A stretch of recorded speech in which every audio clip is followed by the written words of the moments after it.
All right, everyone, we're going to get started. A reminder to the commissioners to speak into your microphone. We were reminded of that again today, so it's captured accurately. Welcome, everyone, to the October meeting of the Portsmouth Conservation Commission. First on the agenda, we have 2 months' worth of approval of minutes. Does anyone have any edits they'd like to make? Yes. Just for the August meeting minutes, about the 1 hour, 24 minutes, it said Ms. Blasco expressed disagreement, and then I forget the rest of the sentence, but if we could just modify it. I was really just trying to find clarifying language in the memorandum. I wasn't.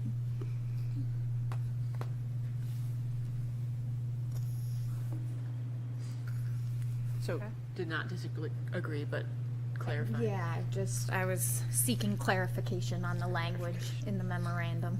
Okay.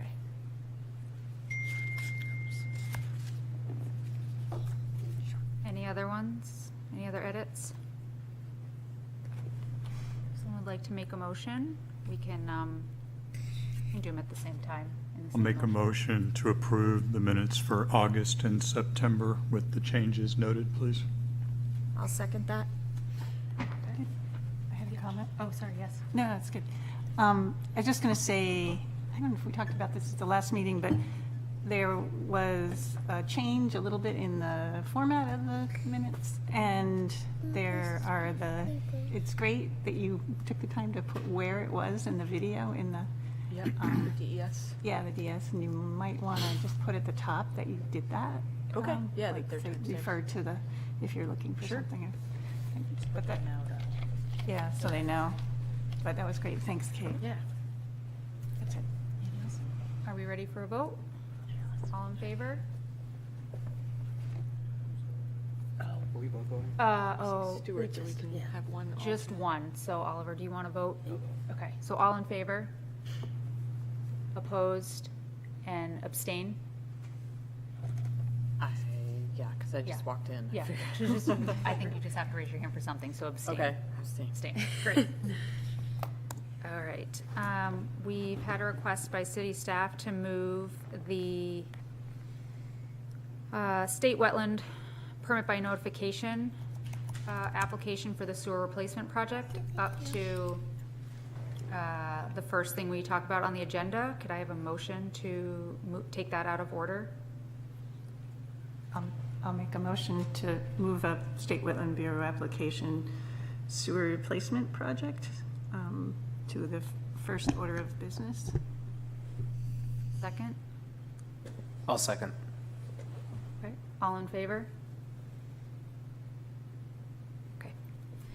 All right, is someone here to speak to that, the permit by notification sewer replacement project?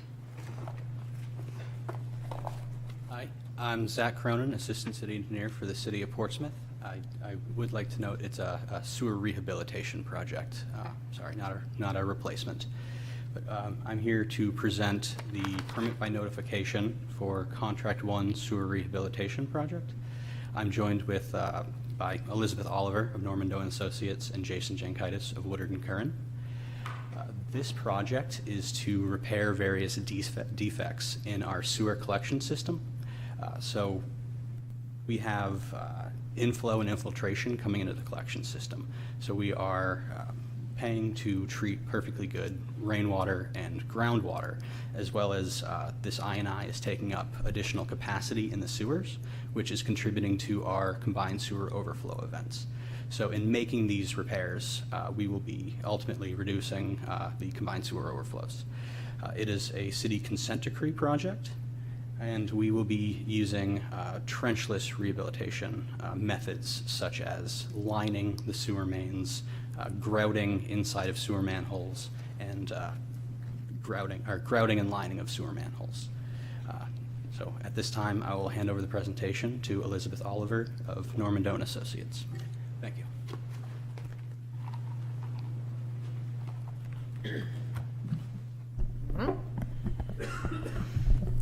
Hello. I'm Elizabeth Oliver from Norman Doe Associates, and as as was introduced, this is the Contract 1 Sewer Rehabilitation Project. The purpose of this project, as they said, is to repair defects in the existing sewer system as part of this in the city's sewer lines under an EPA consent decree. So this will involve work in existing and paved roadways, as well as in several locations to access manholes that will require temporary wetland impacts, which is the purpose of our presentation today. Those portions of the project which will result in temporary impacts to wetlands are denoted on the map shown on this screen here and consist of 3 sites: Oriental Gardens, Greenleaf Woods, and Nathaniel Drive. Several priority resource area wetlands are present within these areas, including wetlands with rare plants and/or turtles, several prime wetlands, as well as a tidal buffer zone. As of today's meeting, all required planning and pre-application consultations with New Hampshire Natural Heritage Bureau, New Hampshire Fish and Game, and New Hampshire Department of Environmental Services has been complete with regards to any RTE, rare, threatened, or endangered species, exemplary natural communities, and wetland impacts proposed in these areas, and all recommendations from those agencies will be followed by the project. All wetland impacts for this project will be temporary. They will consist of use of light ATV vehicles driven over top light timber matting during frozen/winter conditions, and clearing of a small amount of vegetation as needed to facilitate access to the manholes and sewer line rehabilitation work areas. All appropriate best management practices will be followed, and a wetland monitor will be present at the time of the access work in wetlands to ensure this compliance. Please move this slide forward, please.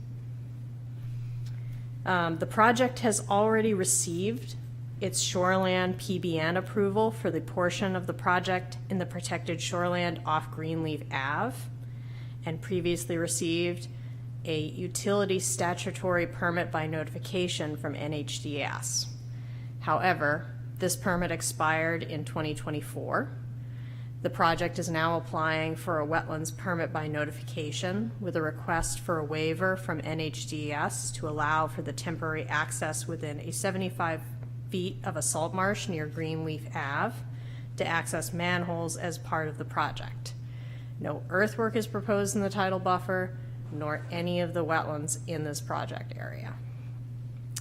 Application for a wetlands conditional use permit from the city was confirmed to not be required via email correspondence with Peter Britz of Planning and Sustainability Department on October 6th, as the work is entirely within the city's utility right-of-way and thus does not trigger the need for a wetland cup application.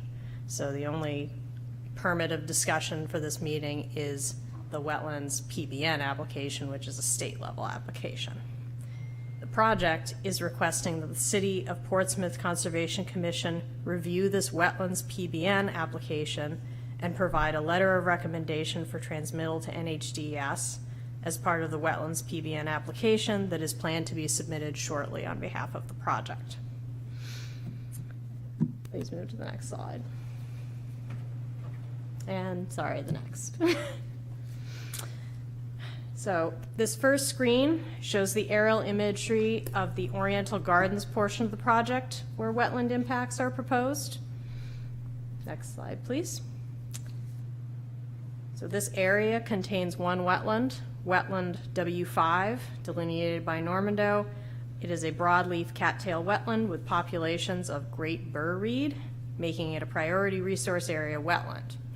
Direct impacts to this wetland will be 9,400 square feet of temporary impact, with approaches from the east, that's shown at the top of the figure, and the south, which is shown towards the bottom of the figure. The RTE plant populations in the wetland will be avoided by following the proposed access routes that are shown in the plans. The wetland will also be accessed in low water and or preferably winter during frozen conditions to further minimize any impacts to the wetlands. The work to be completed in this area includes rehab of 4 manholes.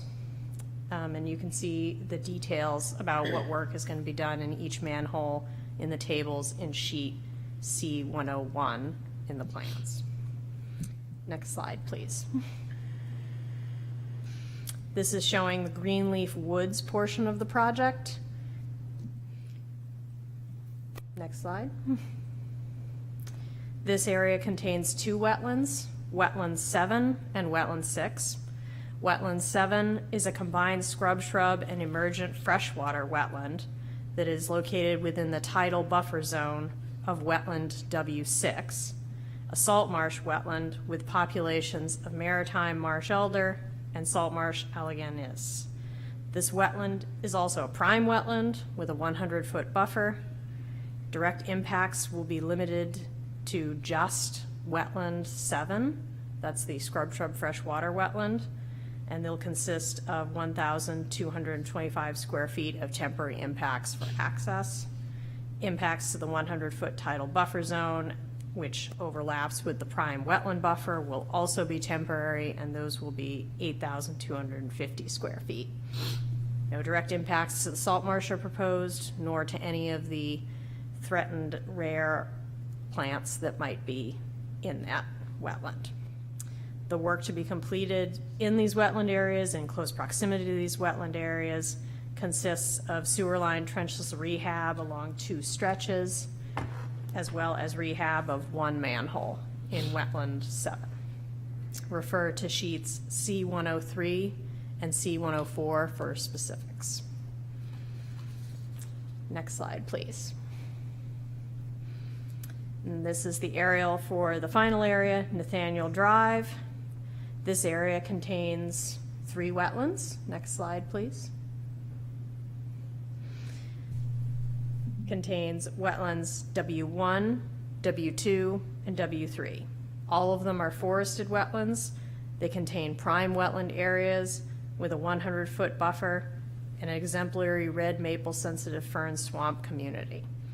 The project will approach work in this area from 2 directions.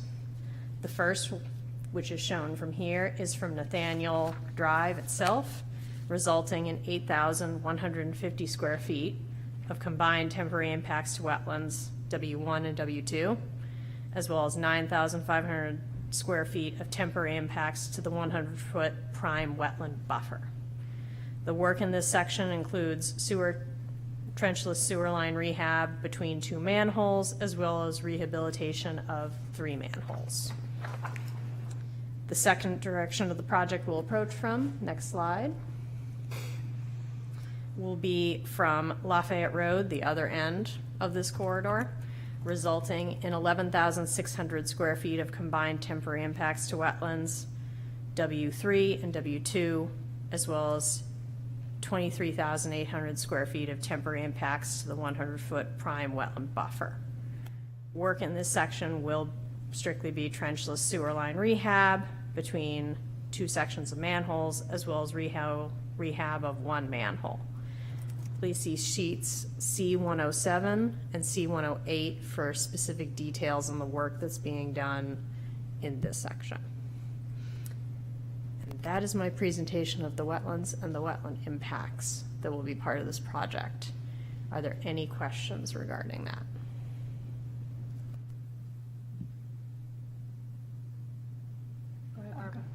I don't know if you can speak a little, and you may have mentioned this, but to the control of invasive species during this, or spread of invasive species? So my understanding is that all best management practices will be followed in alignment with utility maintenance. There's a BMP manual that's listed in the application. I just can't remember the full name of it off the top of my head because it's a mouthful. But it does include invasive species management, and there will be clearing of vegetation as needed for access, but there's no, aside from just avoiding tracking things in on vehicles, there's no invasive species management plans. There is none. No particular management, no. just following best management practices to make sure that your equipment is clean and that you don't track something in from somewhere else.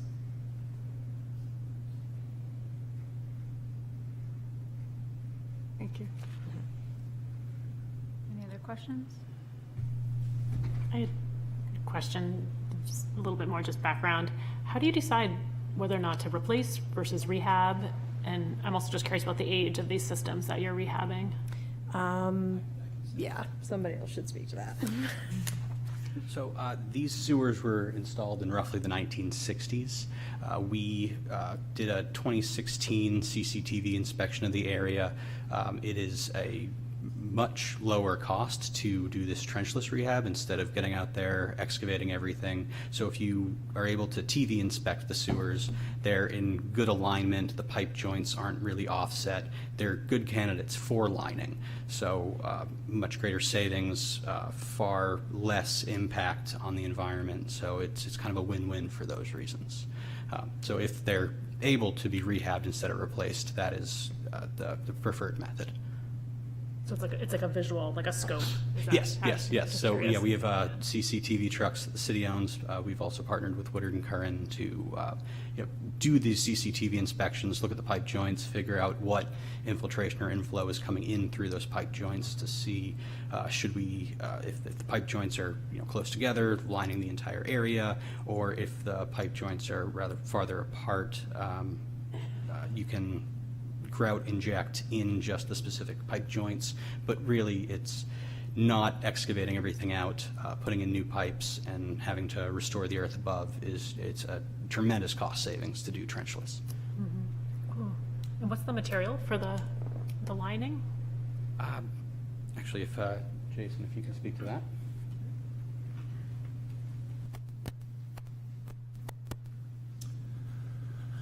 So the manholes, there's two Can you different. introduce yourself I'm first? sorry, Jason Genkaitis, project manager with Word and Curran, consultant for the city on this project. Thank you. For the manholes, there's two different types of sealant we use. One is just a cementitious liner, essentially a concrete mix.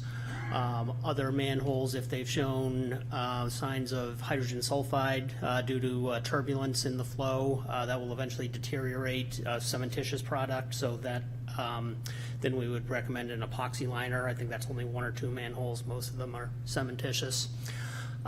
The actual pipe liner is it's a plastic resin that is it's custom made for the length of pipe that we're lining. It's made in the factory, shipped to the site, inserted in one manhole, pushed through the line, and then cured in place. So you can seal all the joints without excavation, as Zach mentioned. How long do you expect those repairs to last? And do you route out the pipes beforehand? Yes, yeah. So the first step is to clean, any debris, roots, things that are in the bottom of the pipe, so you get it as clean as it can be, and that before you put the liner in. Typical life for these would be 25 to 30 years. Thanks. Any other questions?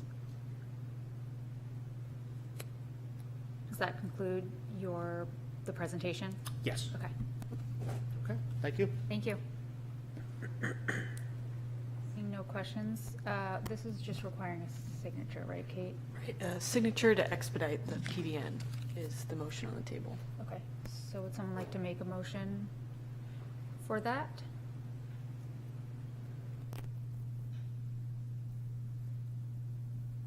What is it? It's, I'll make a motion to To sign the, expedite this, to yeah. sign this and expedite it so it can go forward. Yep. Do you have a second?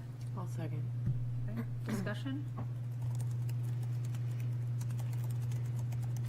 Partly from my own knowledge, but is expediting it means, is it actually like a shorter level, like a lower level of scrutiny that DES gives it? Or is it? No, it's just a time period, so they have to review it in 10 days, I believe, instead of the usual 24 or 4. Yes, this would be a 10-day instead of the 25. To my understanding, it's a similar process of checking the entire permit, but it's with certain timeframes that we have for funding responsibilities. It's something that we're interested in having it move through a little bit quicker. Why the necessity to move quicker since it won't be done before the ground is frozen? We have certain ARPA funding requirements, where we need to extend a certain amount of that funding prior to April 1st. We have a 1-month bid period and roughly 1 month of reviewing the bids that we receive. So in order to maintain our funding, let's see, it is middle of October now, we would need to submit this permit, have it be approved, preferably be approved, then go through a 1-month bid period and roughly 1 month of getting the contract, checking the references and qualifications of the bidders, reviewing the bids, and then to award. So if we were to open the bids today, the soonest advertise the project today, it is the 8th, so November 8th would be the soonest we could then open bids, and then about a month after that would be December 8th to actually award the project. But we have these other items to, take care of. So it's at least a 2-month time period from advertising the bid to then actually awarding it. So it seems like quite a bit of time before April 1st, but that time is closing. Okay, thank you for clarifying. Thank you. Any further discussion? Are we ready for a motion? I just see on the staff memo that we should ask for plans of revegetating the disturbed areas. Yeah, so Part of the plans. I sent out a revised staff memo and agenda. So that was originally put on as both a wetland CUP for us to review for the city I see. and their permit by notification. So since we took the city permit out of the agenda, we took that out of the staff memo too, Okay. because we don't have a Thanks. I guess I'm looking at the way to wrong one. comment. Are we ready for a vote? All in favor?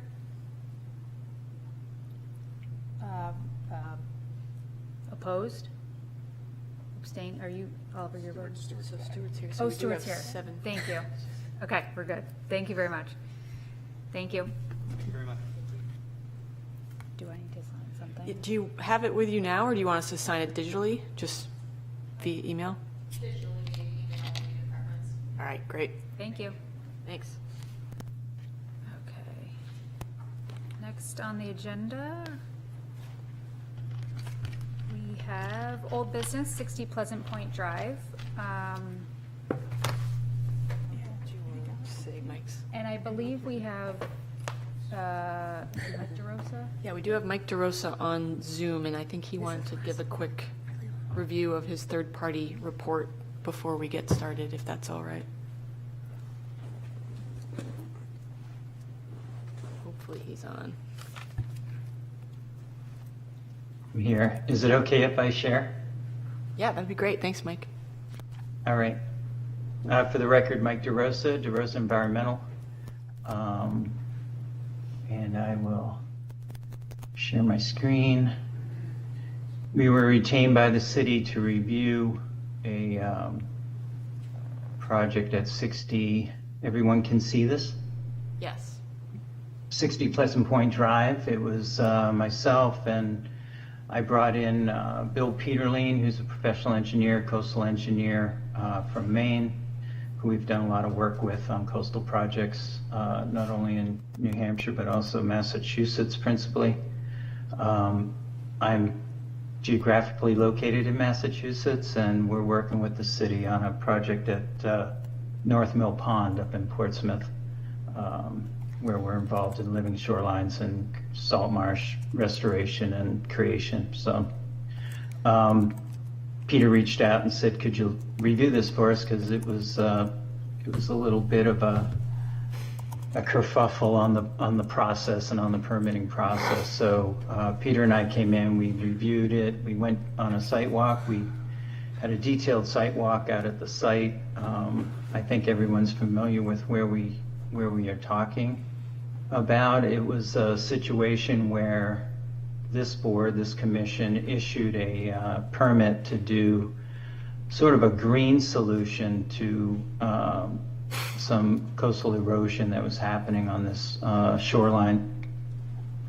And over time, the applicant had gone to New Hampshire DES, NHDES, and got a supplemental permit for actually more of a hardscape solution, hardscape greenscape solution, hybrid solution, if you will, and neglected to come back to this commission to amend the permit that you folks had issued.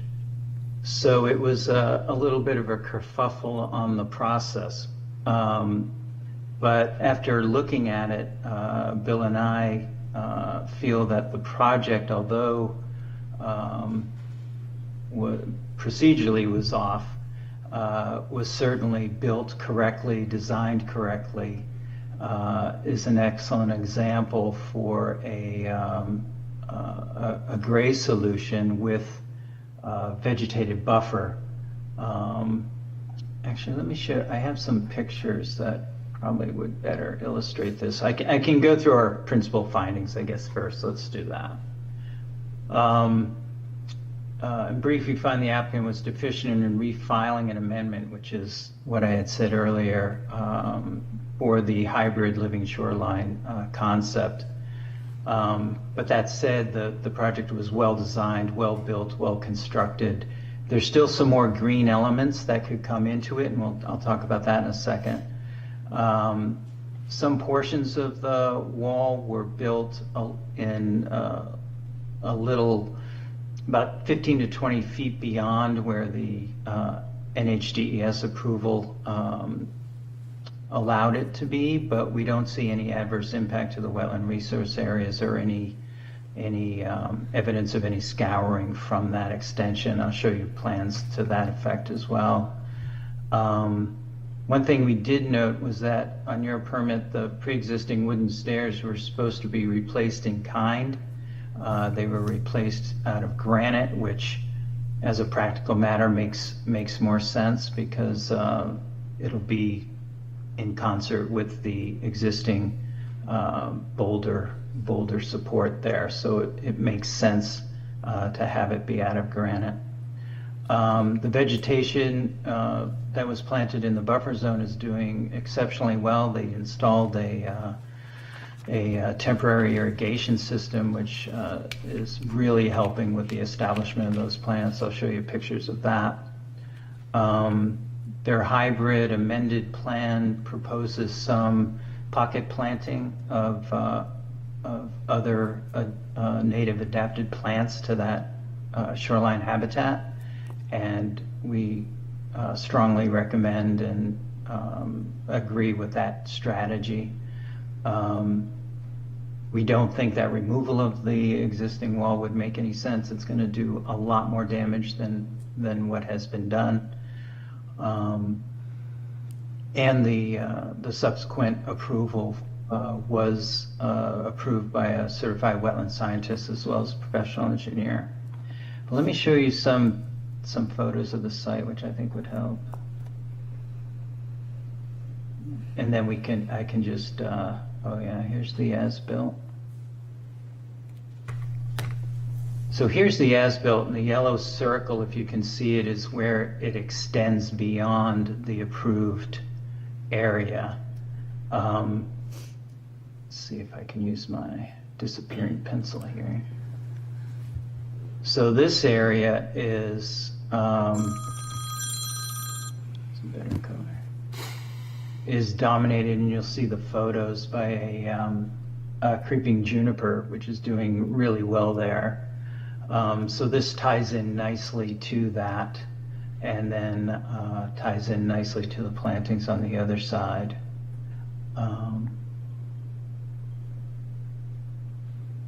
This was the original plan, the core log plan. I can show you our experiences with core log plans in coastal areas. It's very difficult. Really, the gray-green solution is the best way to go. This is the plan. this is the hybrid plan, so bringing in more plantings into the actual wall itself is going to tremendously help out the shoreline there. So it'll take the curse off the gray, but will not impact the structural integrity of that.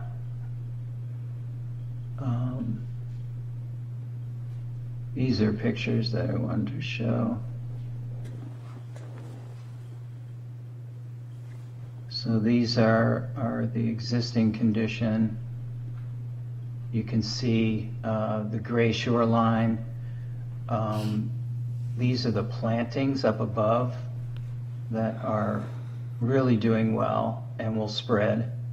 And along here you can see these as well are doing very well. The shoreline has a nice stone sill that also helps with the breaking of the wave energy before it hits the shoreline. So that's going to be, they're going to work in synchrony there. So I think that's all. I will tell you, just to compare this is one of our projects where the state of Massachusetts required us to do core logs. We wanted to do a hybrid solution. And what happens is, it was still an improvement over the existing condition there. This was a very urban, disturbed area. Within 2 years, the core logs had been removed from the tidal action and storm surge. And now without the core logs, the area has reached its sort of angle of repose from this pre-existing condition. And the beach grass that we planted is starting to come in on its own, but the core logs are just, it's a difficult solution to an active tidal area, which both sites were at. So I think that's all I wanted to do as an update, and I can easily take questions from anybody. I'm seeing myself twice here, which is interesting. So happy to take questions. Thank you. Questions from the commissioners?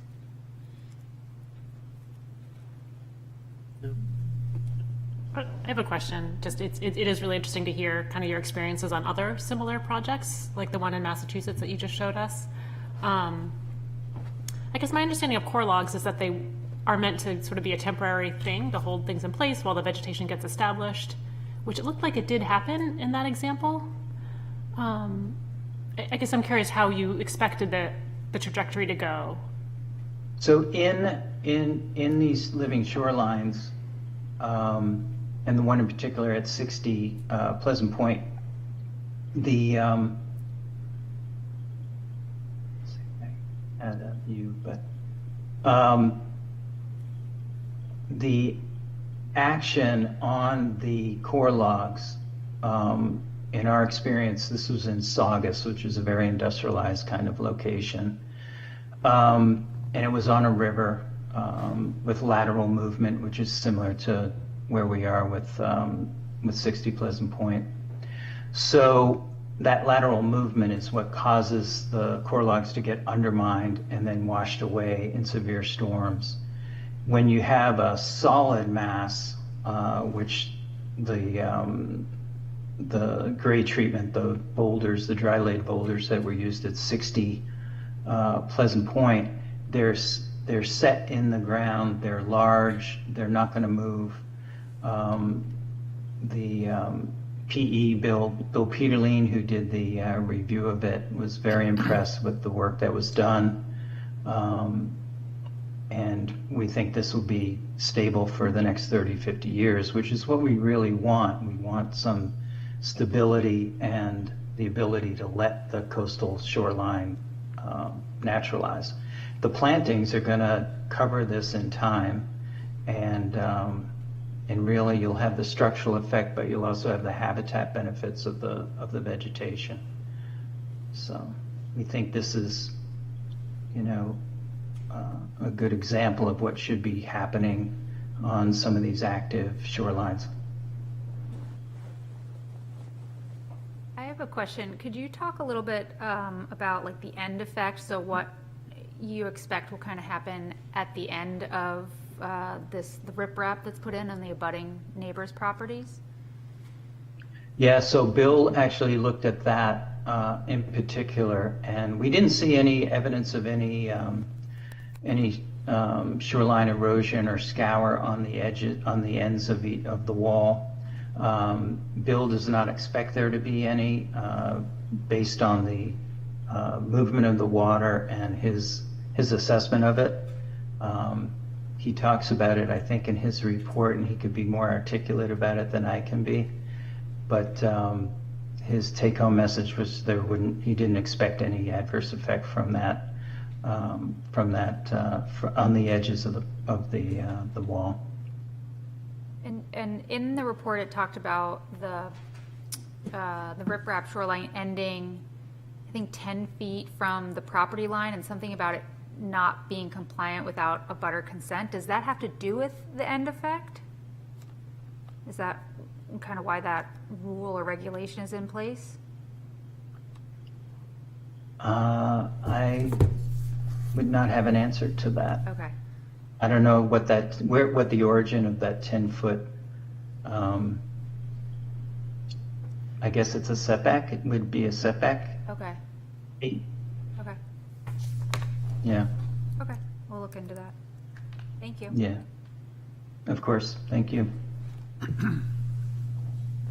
Any other questions? Thanks, Mike. Appreciate it. Thanks so much, Kate. Yeah, thank you. All right, we are ready for the rest of the presentation, if you have one for us. Thank you, Madam Chair, members of the board, commission. I'm Tim Phoenix. I'm an attorney at Hopeful Phoenix, Gormley and Roberts. I'm legal counsel to John and Michelle Morris, who are with me. We're sitting to my left in the front row. They are the principal owners of the members of the nominal owner. Also with me here tonight is Jay Obie from TF Moran. He primarily designed the shoreline protection that is out there today.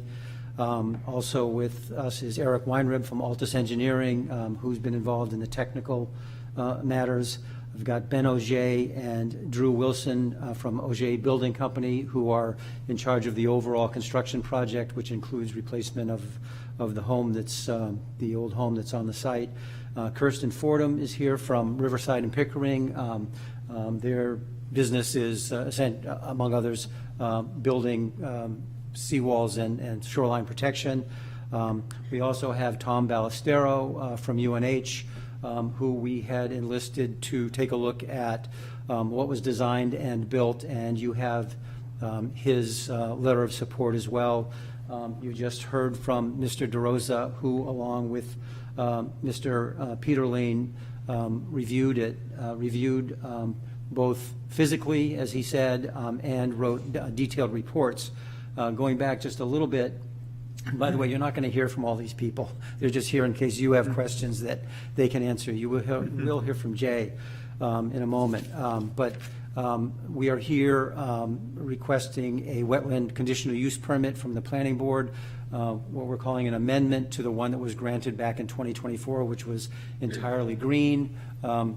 We've been here before, and at or around the time we last met with you a couple of months ago, the staff decided to enlist peer review with Mr. DeRosa and thereby Mr. Peterlin, which has been recently completed. You've just heard from them. You've got their report. You've got our report. So you also have the staff memo, which I'll mention recommends that recommending approval. The staff memo contains some conditions which we, as appropriate, would be happy to address if the board wants. That's all I have. I want to introduce Jay Obie, who will be very brief as well, but basically it's all before you. It's been reviewed now many times by our team, by the state, and now by the peer reviewers hired by the city.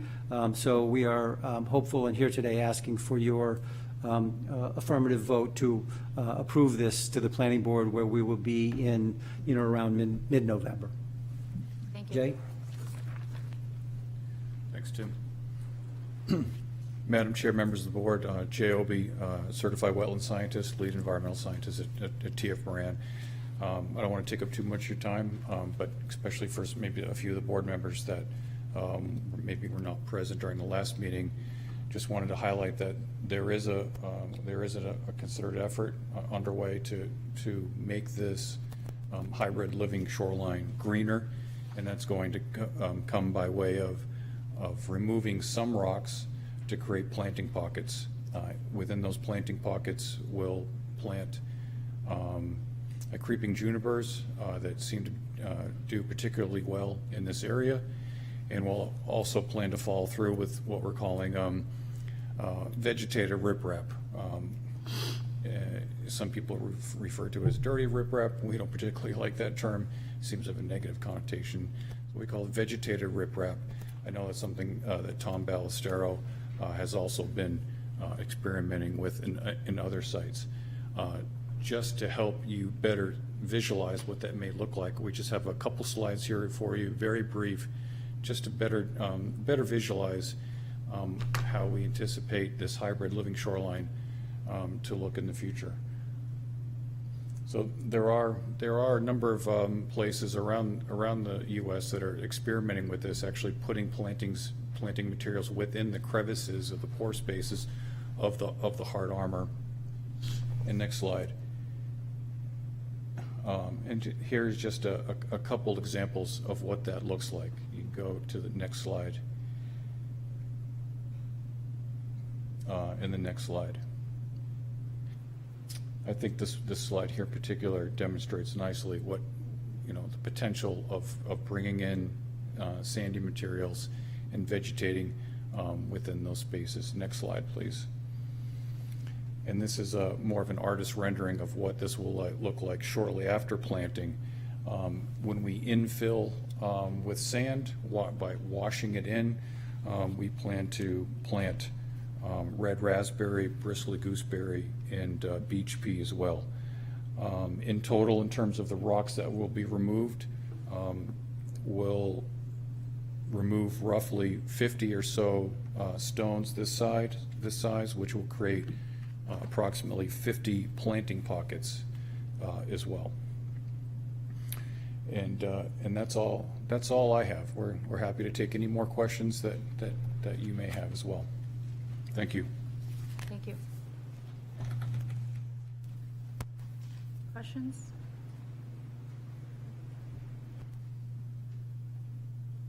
I mean, this vegetated riprap, I don't see that documented in the packet, or did I just miss it? The photo or the plan? The plan for these modifications. It's towards the bottom. Is it? Okay. C-01, I think, is the. Oh, I see it now, where you specify the species too. Okay.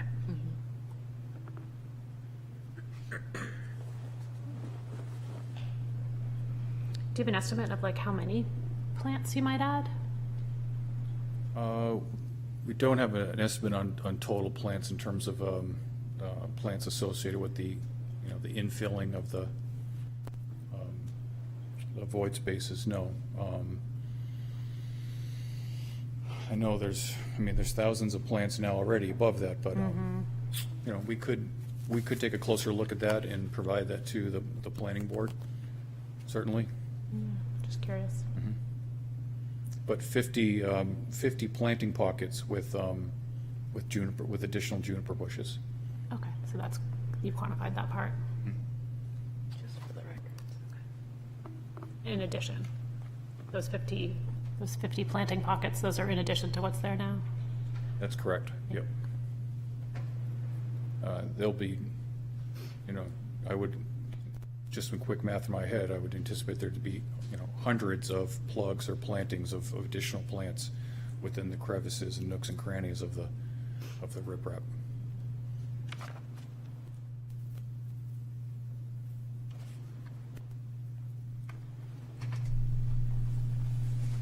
we also would plan to, move the irrigation system, arrange that in a way that could continue to water that area as well. I don't know if you noticed, when you folks were there, those who were there for the sidewalk, the irrigation systems worked really well, especially during this drought situation we're in right now. The buffer plantings have really turned out nicely, even more so after, since you've attended that sidewalk. Kudos to you all for putting in the effort to set that up. Thanks.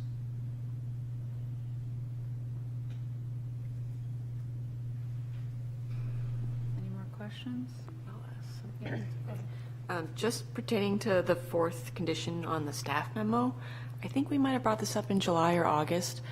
Were you guys able to quantify the amount of boulders and riprap that were brought in, like the estimated amount? Yeah, we were revisiting that today, and it appears as though there is in fact a net decrease in overall volume, because a large area was removed to regrade it down from close to a 1-to-1 slope to a 1.5-to-1 slope.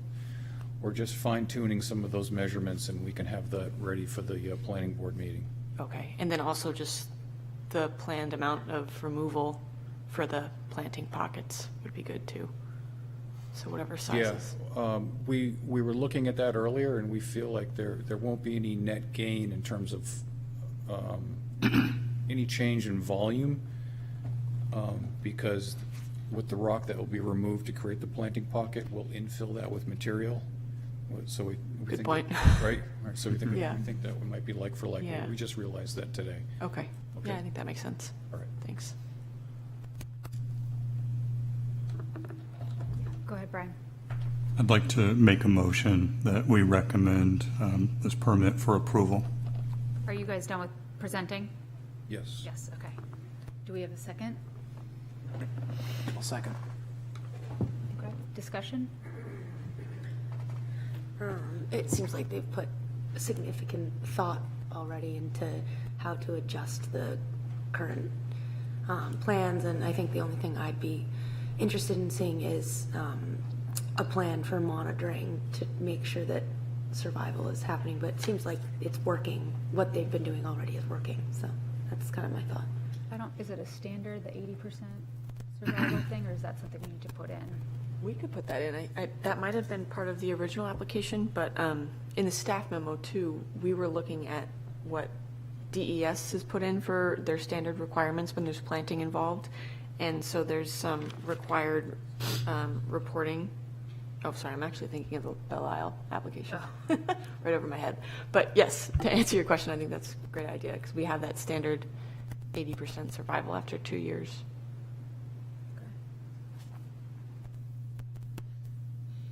And Kate, do you feel like your other recommendations have been addressed? Let me kind of just Staff memo? run through them with you all just to see if we're all on the same page. So staff just wanted to reiterate, because there's so many different plans and iterations in the packet of, the as-built, there's what went to DES, and then there's this new vegetated plant pocket one that we're voting on. And I just wanted to make sure that in the record of any letter of decision, the planning board and, staff looking at this permit later on know that the final approved plan to be built is the hybrid living shoreline plan, which is sheet C01, which we're looking at right now. The second condition is just to kind of reiterate again that this new plan is not completely replacing the originally approved plan, which included the house and all the built materials, the driveway and all that. This is strictly amending what we approved from the HOTL line to the vegetated buffer strip approximately. So really more for staff perspective in future permitting. Number 3, talked about this a little bit this morning in our pre-meeting, and it reads a little confusing, but I think, so in addition to this application, we want to make sure that DES gets the full amended permit that reflects the 36 square feet of impacts below the HOTL line that were described in August that weren't originally permitted. And then the extended shoreline footprint that Mike noted earlier that kind of extended eastward. So we just want to make sure that they get their permits from DES as well, which once we go to the building permit phase, we'll make sure that they got their approvals from DES for those. And then finally, what Jay and I just talked about, the quantifying the amount of fill, just so we have that on record, what the total impact numbers are, so we can, if we need to revisit that number in the future, we know what's there and what was taken out. Those are my 4. I'll amend my motion to include those specific conditions that were stated in addition to the monitoring requirement that was suggested. I'd also like to add, if this already hasn't been started, but the applicant CCing Portsmouth Planning Staff and Conservation Commission on correspondence that goes on with DES, just so we're all on the same page. With that, any other additional stipulations? Not a stipulation. I struggle with this one because ultimately I think the right thing was done, but I struggle with the way it was done. There are 4 or 5 professional contractors working on this that are used to working with the Conservation Commission, used to working with the town, and nobody thought that changing the plan of what was agreed and going ahead, that they should have actually come back to us and said, can we change this because we think we have a better plan. And if we do give approval for this, we're creating a precedent for people to come in, do exactly what they want, walk in later with lawyers and tell us, but we did the right thing. So did they do the right thing? Yes. But the way it was done, I really struggle with it, and I'm not sure what to do with that. And approving it is, as I said, is setting a precedent for other people to do the same. We did, however, make them do a third-party review, so it wasn't easy for them. I didn't say it was easy. Yeah, but it's so, in terms of a precedent, yeah, it wouldn't be an easy. I understand your point. But I I'm understand. sorry. Sam. No, go ahead. I understand your point and somewhat agree with it. I also recall there was the kerfuffle. I'm not even used to using that word. But there were other circumstances involving some miscommunication between the party and I don't remember which office. So there were extenuating circumstances, and I myself am not concerned about this setting a precedent. I'm not trying to dismiss your point, but because of that, I think that introduced the confusion.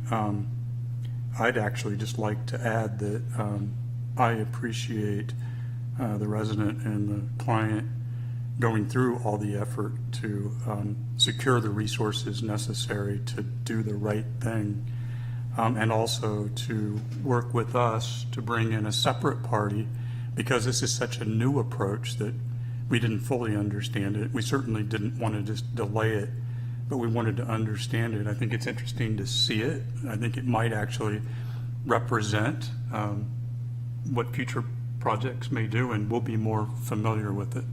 So just wanted to provide that feedback on my part. Right. Oliver, are you okay with seconding with the stipulations? Any other discussion? Like another reflection for me is just thinking about what triggered this, and I guess it was because the original proposal didn't have an engineering stamp.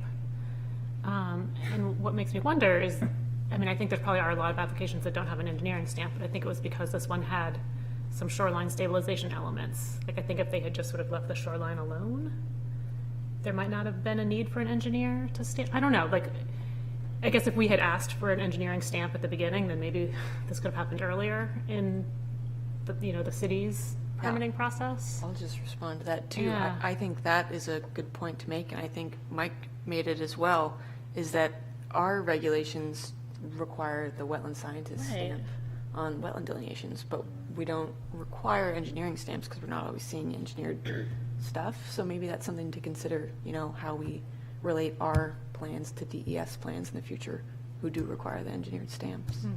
Have you heard anything from DES? Like, did they have any like words of wisdom for us? You know, like in these kind of situations, look for the engineering stamp. In these situations, we don't. No, You but know what I maybe mean? we Like, could- yeah, maybe we could get together and kind of have this Right? hash it out. figure Yeah. out Okay. Good tips. Can I speak to his point and address that? Is that possible? Regarding, sorry, come to the microphone at least, because we can't hear you. No? Okay. All right, are we ready for a motion?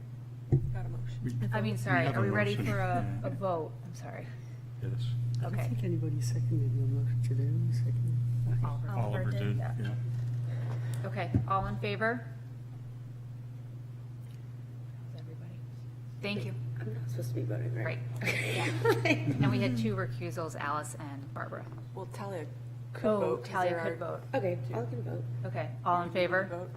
Okay, thank you. 7-0. Thanks. Thank you.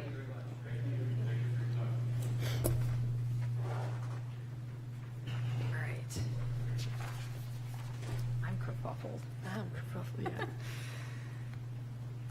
All right. All right, next on the agenda, we have 325 Little Harbor Road.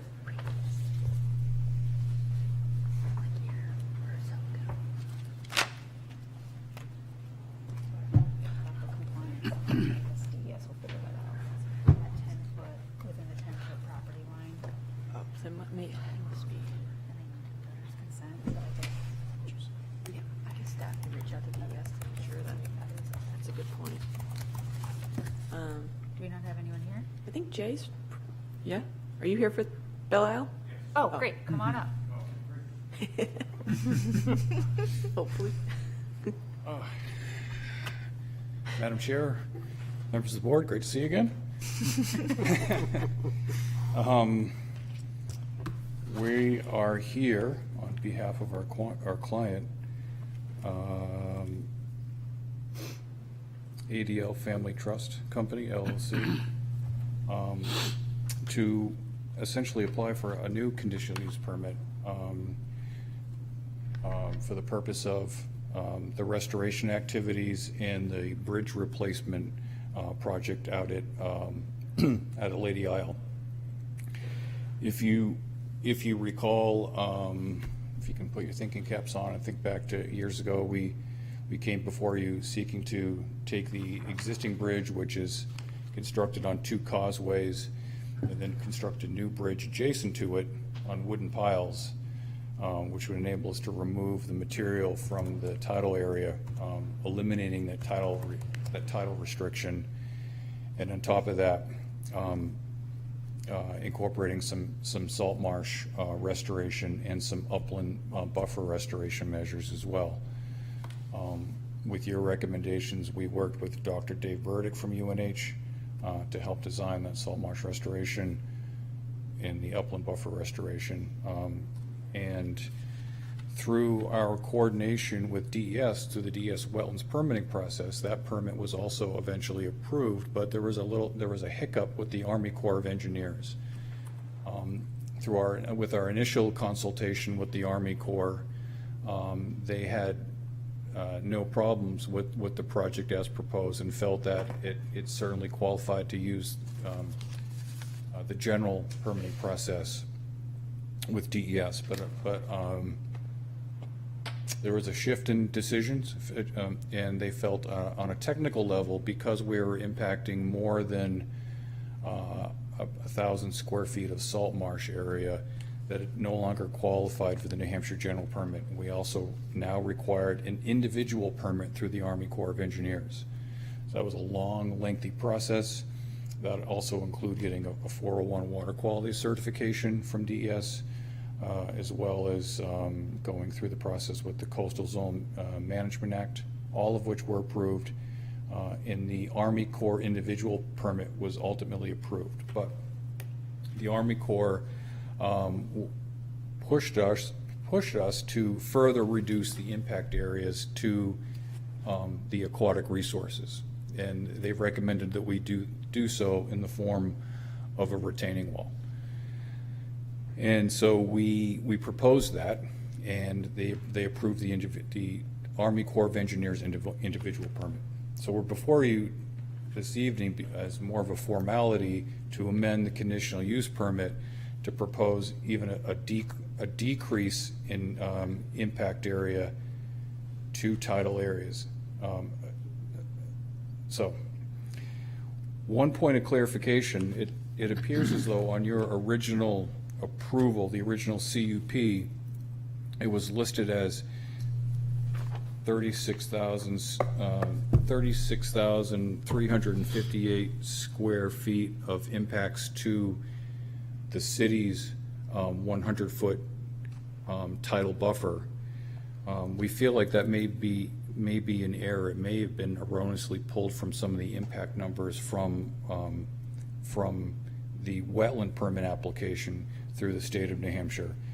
You know, we're obviously looking at different jurisdictions, different entities who have, you know, coverage in certain areas. So to make this abundantly clear to everybody, and we apologize for this,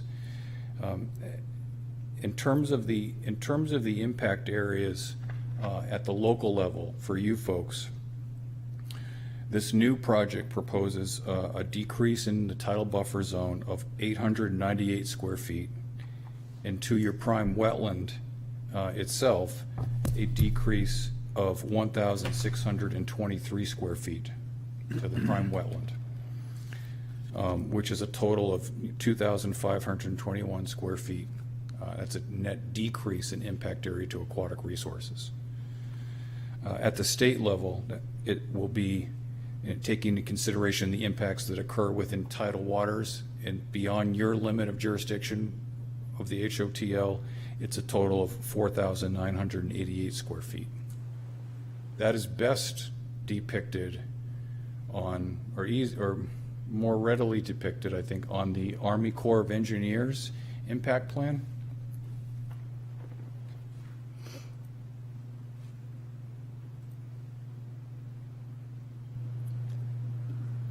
I'm going to grab the mic, if that's okay. Sure.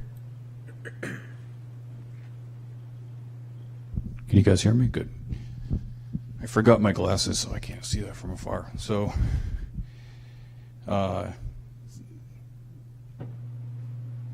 there is a net decrease in impact area to the tidal area here of 70 square feet. This gray polygon here represents an impact of a decrease in 2,397 square feet. That's beyond your jurisdiction. It's more in tidal water area. Here's the salt marsh area, your prime wetland, which proposes a 1,746 square feet decrease. What we're going to do is prepare a better plan, a plan that's just for the conditional use permit that clearly shows the impacts that are jurisdictional through the city of Portsmouth and your CUP. To make it abundantly clear, this is the net decrease in impacts to your tidal buffer, net decrease in impacts to your prime wetland. And with that, that's really the summary. Happy to take any questions if you need clarification. So you said this net decrease was due to them asking to put in a retaining wall, right? Originally we had proposed an area of fill. That fill would be in those areas that I just showed you. Take the mic with you if you're talking.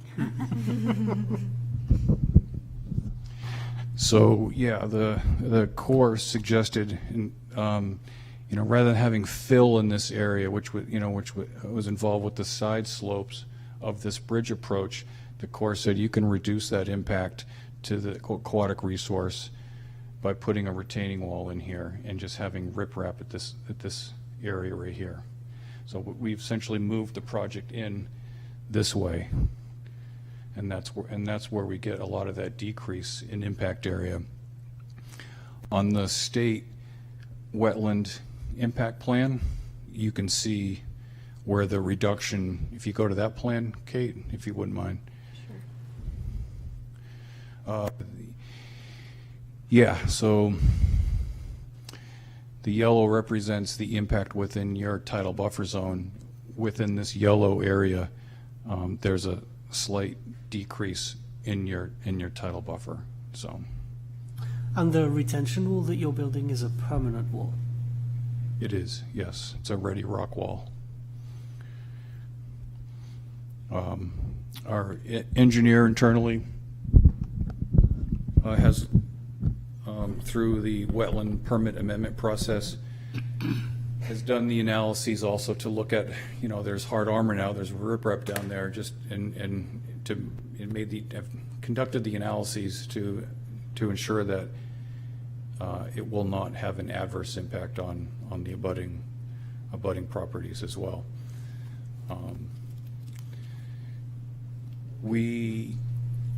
I just learned today that the profile drawing that was up a moment ago somehow was omitted from the original plan set submitted both to DES and to you folks. So we're going to go back to the drawing board, so to speak, compile everything, simplify everything, and resend that to you folks. So it's much easier for you to digest.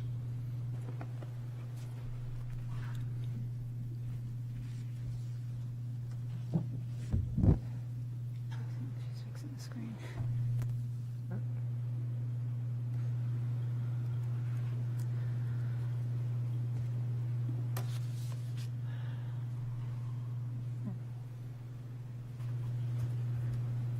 Any other questions from commissioners? To clarify, are we postponing? Oh, Sounds like they're requesting that. are you requesting to postpone, or is yours just? Pardon me?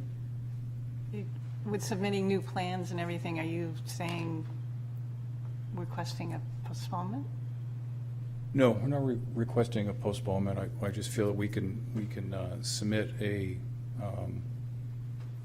revised plan set that it just makes it more clear which impacts fall within the jurisdiction of the city of Portsmouth, and be able to better demonstrate to you the numbers, the metrics in terms of the net decrease in impacts to aquatic resources.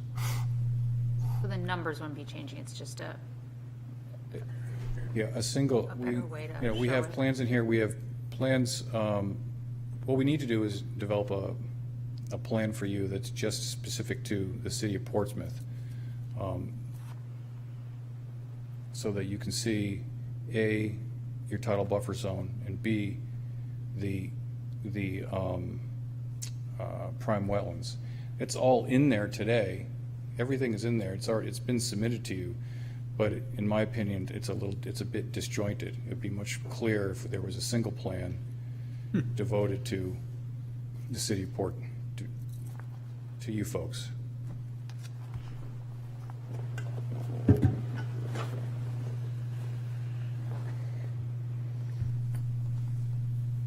good? I think so. I don't know if I'm the only one that doesn't understand it totally, so. I think he's just saying we Barbara. have several different plans and sheets, but, Yeah. and we have to look at a bunch of different ones to kind of get our numbers, but they're gonna put together, I think, one Yep. plan that is more easily Yeah. able to understand, I think, Or later. for us. It's for the CUP. Yeah. The metrics for you folks to see that there is in fact a net decrease as presented to you is on the Army Corps of Engineers plan and also on the New Hampshire DES Wetland Impact Plan. You have to look at two different plans to make that determination, and I don't like that. In retrospect, we really should have created a plan solely for you so you could clearly see how there's a decrease to your prime wetland and also a decrease to the tidal buffer zone, and keep it simple and clean like that. So that's easy for us to do, and that's something that we can submit to you guys tomorrow.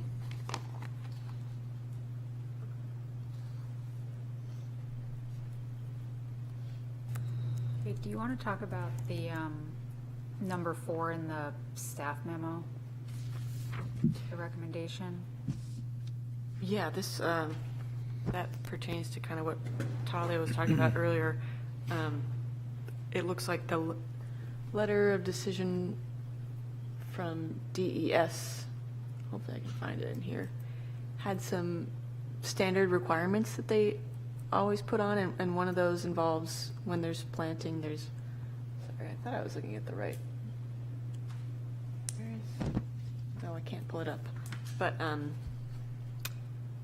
when there's planting involved, there's required monitoring that's submitted to DES. So conditions 38 and 39 in the DES letter of decision that was in the packet looked like something that we should also be aware of if they're submitting reports on how plantings are doing, especially the salt marsh restoration project that's out there. It would be good for us to know how that's going and to get updated on that in case replanting has to be done. We'd be more than happy to copy you on all correspondence in terms of restoration monitoring reports. Most definitely. Can I just ask more of a process question about the bridge construction and my understanding the retaining wall? There's talk about acrylic polymer being applied to the pilings and to the abutment, which is, I'm guessing, is the retaining wall. So can you talk about how that's done? I think somewhere in there I read spraying, which feels a little concerning to be spraying synthetic plastic right at the wetland. So I remember this coming up at our meeting with you folks a year or so ago, and we looked at that, and my understanding is they're sprayed prior to installation. Okay. And I couldn't remember if we had talked about it before. we also, talked about, even a member of the EPA had a concern about the walnut coloring or something to that effect, and we worked with the manufacturer to determine that it's non-toxic and would pose no impact to this area. If you'd like, I could find that correspondence and provide that to you tomorrow when we provide you with the what we'll call the CUP impact plan. Yeah, I mean, just it would be helpful information just to be a part of the record. Yeah. Thank you. Sure thing.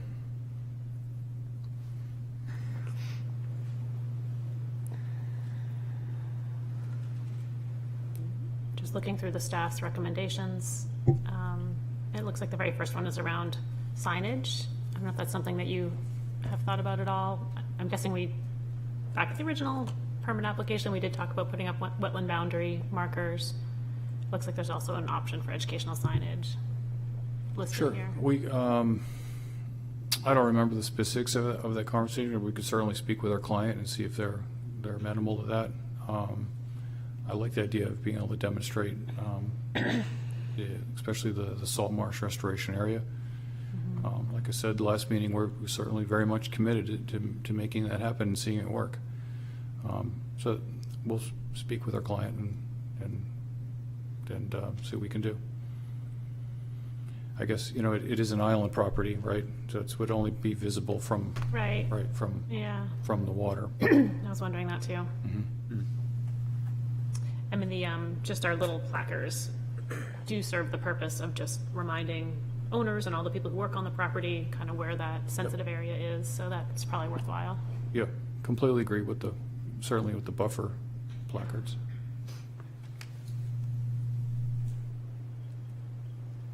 Are we ready to make a motion?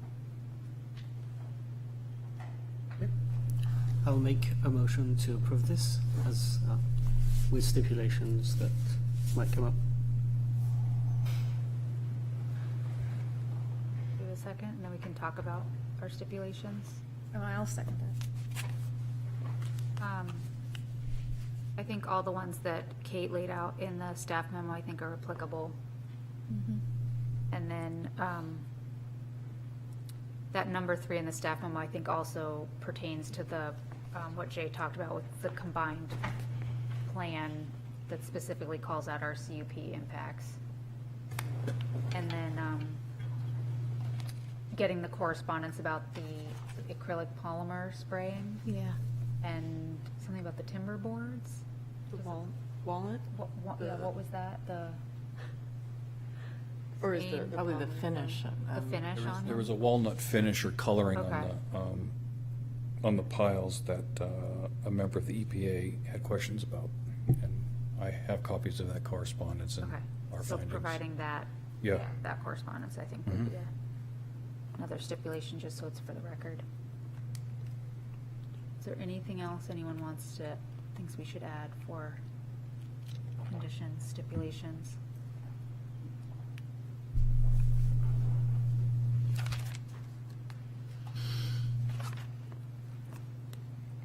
Stuart, are you okay with those stipulations? Yep. Jess, are you okay seconding Yep. those? Okay. Discussion, anything further?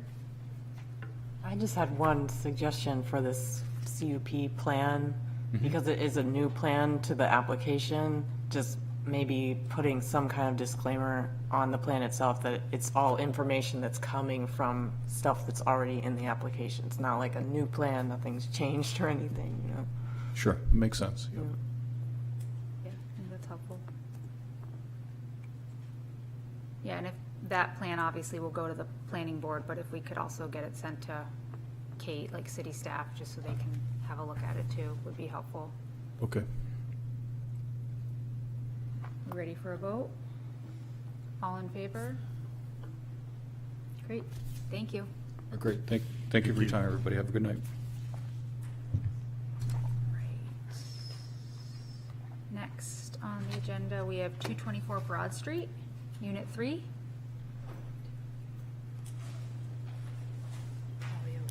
Yeah. Okay. Hi, everyone. No. Hello. Hi. So I'm Rebecca Perkins Quicka. I'm one of the trustees of the trust that's the applicant here, and it's an amendment actually of the original site plan and a wetland conditional use permit, and you guys had approved it last year, and sometime in August I remembered that it was going to expire and I missed the date by a week. So I was just wondering if you guys would be so kind as to approve us again for another year so we can start getting work scheduled. And happy to take any questions. So nothing's changed. Absolutely nothing has changed at all from your plans. I think one of our stipulations last time was more information about your pavers that you were thinking about using. Has any more information Become with that? available. Yes. No additional information is available at this time, but I'm more than happy to share it when we get closer to design. Okay. Yeah. I think it was just ensuring, obviously, that it was permeable and getting a cross-section, I think and the material. Okay, Was all great. that was, Yep, I think, requested the last time, which we would just request again. yep. Share those goals. Is there anything, do you have anything in the memo, Kate, about this one? There was the other condition of the last approval. It wasn't a requirement just because we know that the 25-foot buffer was in your neighbor's yard back behind your fence. But just consider speaking with them if you're able and talking about possible signage if they're interested, indicating that the wetland's back there. Okay, Not sure how many people traverse back there. yeah. I don't think many. Yeah, probably not. But good to educate your neighbors if Yes. they don't already know. Yeah. Yes, yes, and we have talked to them about this, and they, agreed to sign the letter that we submitted as part of that, so.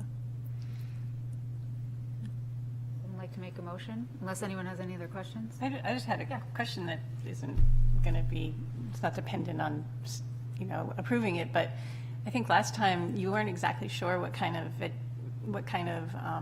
plantings you would be doing in the back, because you just didn't know with the sun and the soil and everything else. And so you had a particular person that was working on that with you? Yes. Is that the same person that will be doing it this time? or- Yes, same Okay. person. Yep. We just, with little kids, have not gotten to this work yet, so. Yeah. Just life gets in the way type of thing, but Yes, should be the same person. And I know that, I think he added a little bit of detail to the plans in response to that that we were Right, good yeah. with. Yeah, yeah, great. Yeah, that's good. They seem to know what they were doing. So, Yeah, thanks. yeah, no problem. Like to make a motion? I will make a motion that we recommend approval for 220 Broad Street with the stipulation that once the applicant knows, they'll provide details about the pavers as far as permeability and cross-section and those details. I'll second that. Any further discussion? Everyone good? Ready for a vote? All in favor? Great. Thank you. All right, thank you, guys. Thanks for coming back. All right. Next, we have 150 Portsmouth Boulevard, Wetland CUP.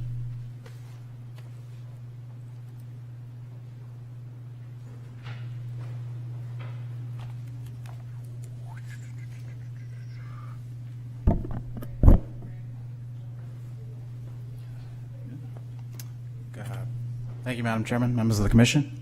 Madam Chair. Yes.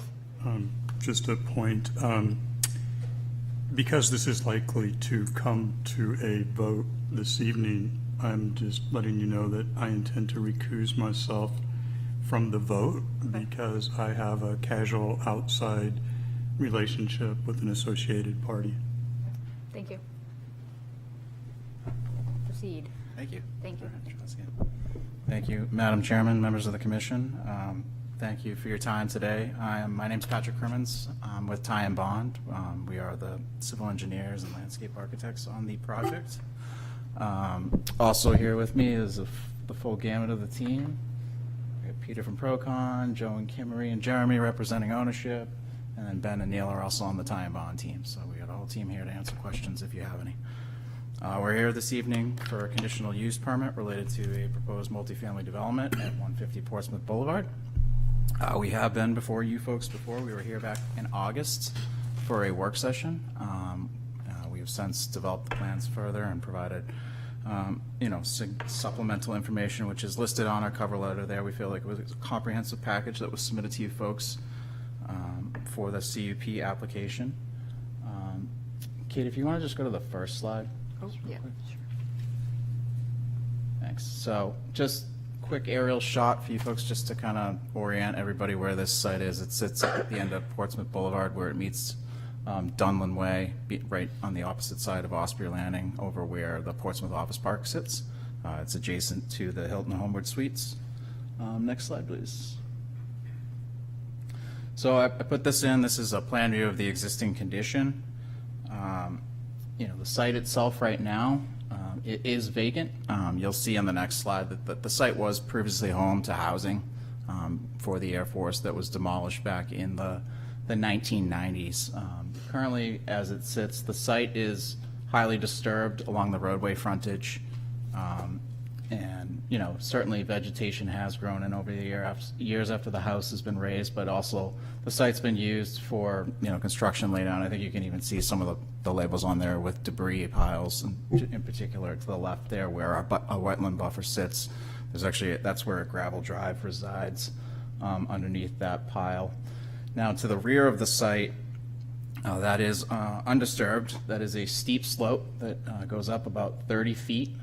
It is vegetated, and we are trying to minimize how much of that vegetation we take out with this project. So if we could move to the next slide. So the wetland that produces the buffer for which we're seeking this conditional use permit actually resides on a parcel that is not this property. It's across the street. So this wetland buffer is bisected by a road. And then I bring this graphic up because I think it's telling of what was traditionally there. It's a use that is similar to what we are proposing now. There was housing out there previously in the late 1990s. It was already a previously disturbed area with lawns, buildings, sidewalks. This was not a pristine wetland buffer. Again, it is bisected by a road that does not provide any sort of stormwater treatment. So really, and then within it, you can even see from this image, there was actually housing in the wetland that is creating the buffer that extends onto our parcel. So 20 years ago, there likely was no buffer that even extended onto the parcel that we're seeking this permit for. So just give you that in context in relation to the project. Next slide, Kate.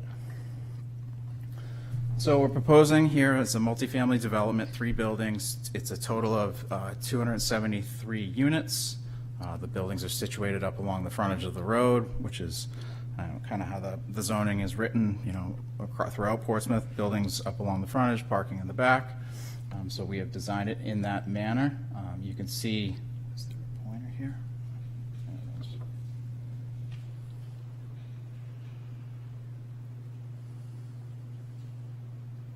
There we go.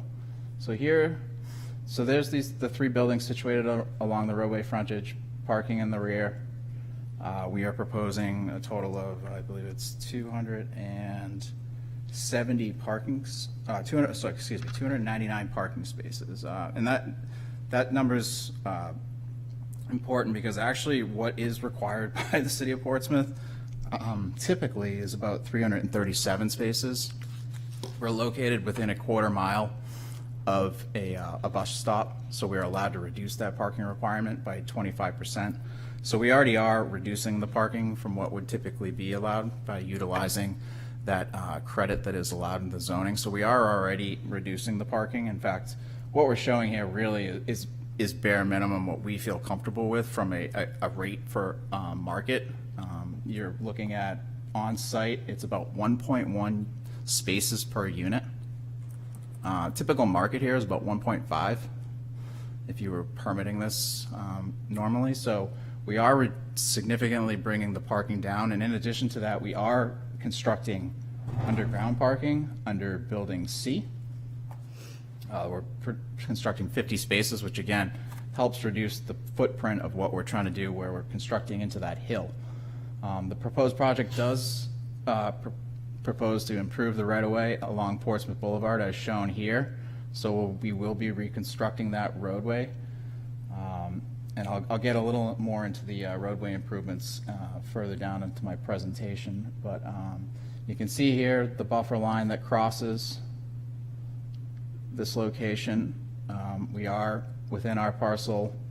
The building sits, that is within the 50 to 100 foot buffer. Kate, if you want to go to the next slide, please. Sure.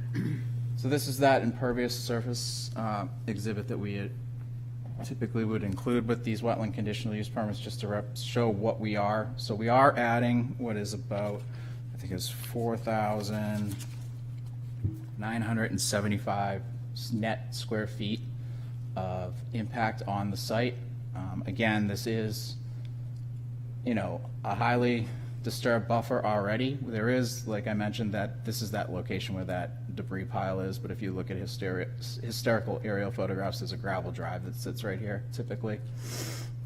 So the net from existing to proposed again is 400, I keep losing my page, it's 975 square foot net impact, but that is within an area, again, that is already bisected by an existing roadway. There's very little buffer value that sits on the other side of the road now. It's highly disturbed. Any vegetation that does exist, there is a moderate density of invasive species that exist within that as well. So the buffer itself is not really functioning right now. There's very little, there really is no buffer, and the road is probably the main reason for that, and the historic use of the property. So just give that in context of the request for the conditional use permit. If you want to go to the next slide, please. So this is the grading and drainage plan. When we were last before you folks, again, the stormwater design on site hasn't really changed. It has been refined and it's much more detailed, and we've included detailed stormwater drainage analysis that was included in your packages. But it's, it'll all be captured within that underground infiltration system, and it will be treated by a proprietary stormwater treatment unit so it's collected in this detention system and then run through a treatment unit that then discharges across the street at this location. This is actually an existing easement that the city has. I do recognize that there was language within the staff memorandum relative to that drainage outlet, and we take no exception to the recommendation for the stipulation. What we're trying to do right now, the site and the road itself drains onto this property, but the city doesn't have easements, as far as we know, for those drain pipes. So we are going to have to work with both the city of Portsmouth and the abutter to get permission to build this. So I do know that the staff memo states that if there are major changes to the stormwater design, that we will have to come back to you folks in the future for that. We take no objection to it. We're going to try and work closely with the city and the abutter to hopefully get it approved as shown, but if not, try to minimize or make sure it's not more than what is shown here, so we don't have to, hopefully don't have to come back to you folks. But anyways, we are treating all of the proposed stormwater from the site. One big change, I think, from the prior design is the roadway improvements that we're representing here. Previously, we were just showing that they were being collected by catch basins with deep sump hoods, so they were receiving pretreatment. We've since changed that design. This roadway is now being completely treated where it isn't before in the existing condition. We're introducing proprietary bioretention cells. Basically, they're like mini rain gardens is what they are. They're lined with filtration media.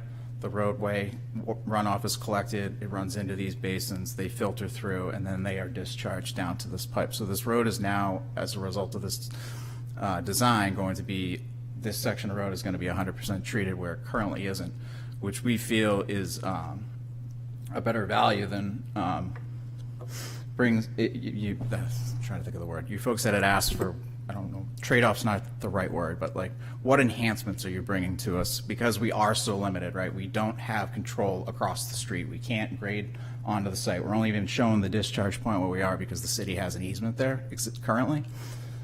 So what we've done is we've come up with some creative drainage ways to address that and treat the entire road. So we do feel that is actually an improvement over the existing condition and should mitigate the request for the additional impervious surface within what is already a highly disturbed buffer. Next page, please. So this is the detailed landscape plan that was included in your packages, and as you can see, we are also along the edge of the road right away where we do have the ability to construct. Obviously we can't go onto the adjacent property. We are proposing street trees. We are proposing, let me get the exact terminology right here. We're proposing a wet meadow seed mix along the road to create further buffer enhancement, and then on our side of the parcel as well, we are introducing plantings, street trees, and to improve that streetscape area. So we are adding vegetation in addition to the stormwater treatment that I discussed with you folks in the prior plan. So that's kind of a summary of the project and the buffer impacts and the improvements that we're proposing. Just quickly looking at the wetland conditional use permit criteria. I'll go through those. We had outlined those previously, or in our cover letter, excuse me, and I'm just going to go through these real quickly, get them into the record. The land is reasonably suited to the use, activity, or alteration. This is an allowed use within the Gateway Overlay District and was a residential use up until the late 1990s, where it was already had housing for the Air Force and was previously disturbed. In fact, as I mentioned, there was even housing on the opposite side of the street where the wetland that is creating this buffer existed. So for that reason, we do feel it's reasonably suited, and again, we are providing that stormwater enhancement that will improve the existing condition for the right-of-way.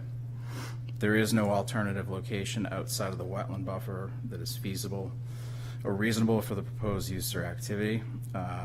These buildings are located in close proximity to the frontage based on, the zoning, and then again, the topography. And that's part of the trade-off, right?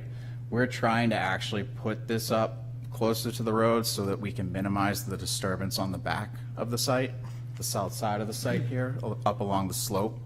What we're trying to preserve is as much of that wooded vegetation that's at the top of the hill as we can. Every time we slide into the site further with building or parking, we're going to cut further into the hill, which is actually going to remove more vegetation.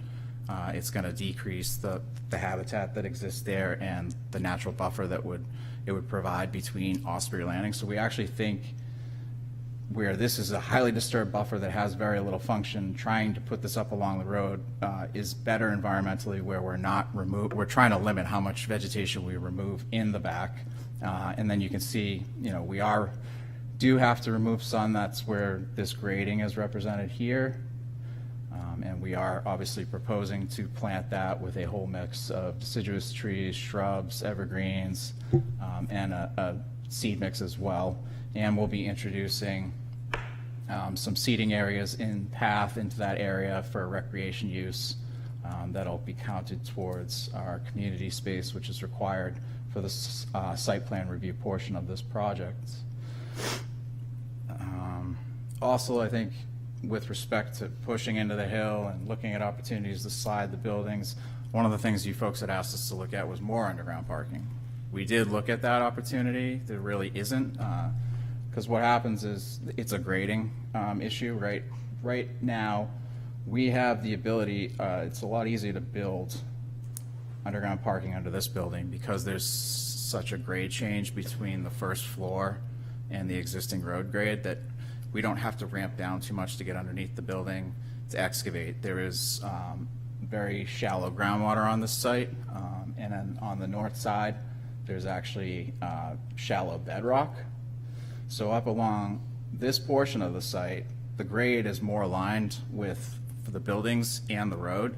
So you're gonna have a much steeper ramp. You're gonna have to ramp down into the buildings because you're gonna be at this existing grade versus already utilizing that drop in grade, which means we'd be in, like if we came into this location, we'd be into the building, ramp down here before we could even put any parking.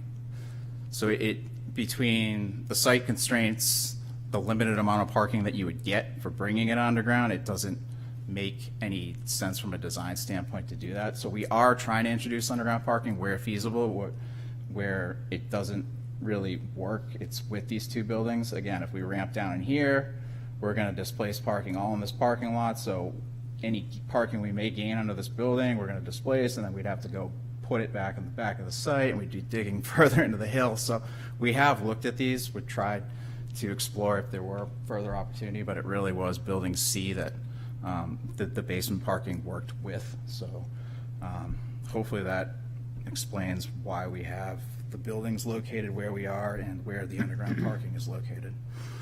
There will be no adverse impact on the wetland functions values of the site or surrounding properties. Again, the buffer is bisected by a paved road. It's very degraded with roadside habitat, compacted gravel surfaces, all stuff that I've already touched on in my presentation. So I don't feel that there's an adverse impact. In fact, we feel we're improving it by constructing the stormwater improvements for that roadway that currently bisects the buffer. Alteration of the natural vegetated state or managed woodland will occur only to the extent necessary to achieve construction goals. Again, we're only doing work on our site, which is in the 50 to 100 foot buffer. The remaining work will be in the roadway, which is allowed by conditional use permit regulations, and there'll be no work within the buffer on the adjacent site, with the exception of the stormwater outlet, which again, we've agreed to coordinate with the abutter and City of Portsmouth, and we'll come back to you folks if we have to change that significantly. 5, the proposal is the alternate with the least adverse impact to areas and environments under the jurisdiction of the section. I think that goes to when I was just describing that we're trying to minimize the impact to the south side of the parcel and keep as much of that vegetated buffer at the top of the hill to retain that habitat and to provide a nicely landscaped buffer between the adjacent Osprey residents. And again, the buffer is bisected by a road. There's not much we can do. I feel that it's going to be actually an improvement where we are treating it where it is not now. And then any work within the vegetated buffer strip will be returned to a natural state. The vegetated buffer strip is really just within the right-of-way, and those improvements are allowed by conditional use permit regulations.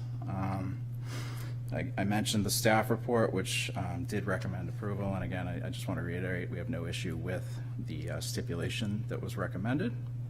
And with that, I will conclude my presentation and take any questions. Thank you. Questions from the commissioners?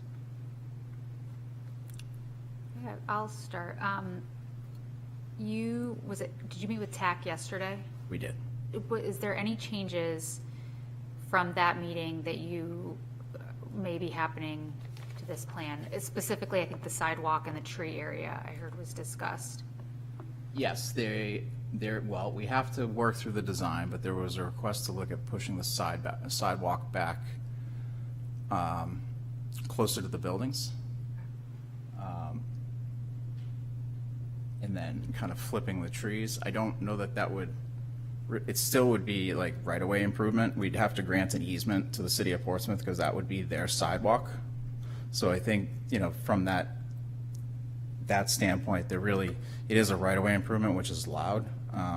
So I don't think there'd be really any change relative to the impervious surface impact. But we would just be kind of reconfiguring where some of those street trees go, working closely with the Department of Public Works. So right now it's building, trees, sidewalk, Yep. parking, road, and it would then be potentially building Yep. sidewalk trees? Is that kind of how it would go?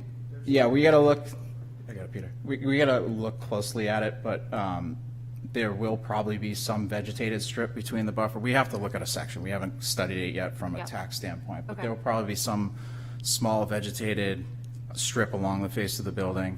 Then there'll be, the sidewalk or multi-use path, however, we just have to look at that. But either way, it's gonna be a city right away. And the amount of green space, if you will, isn't changed, it's just kind of location It's of just it? flipping it, yeah. Okay. Thank you. Following on that question, so if you were moving things around in terms of where the strip is there any chance of saving any of these really big trees that seem to be kind of in the vicinity of the roadway, like on the right side of the plan? Or is that just, I guess it's hard for me to tell if, I think there are two of them that are being saved, like pretty big maple trees.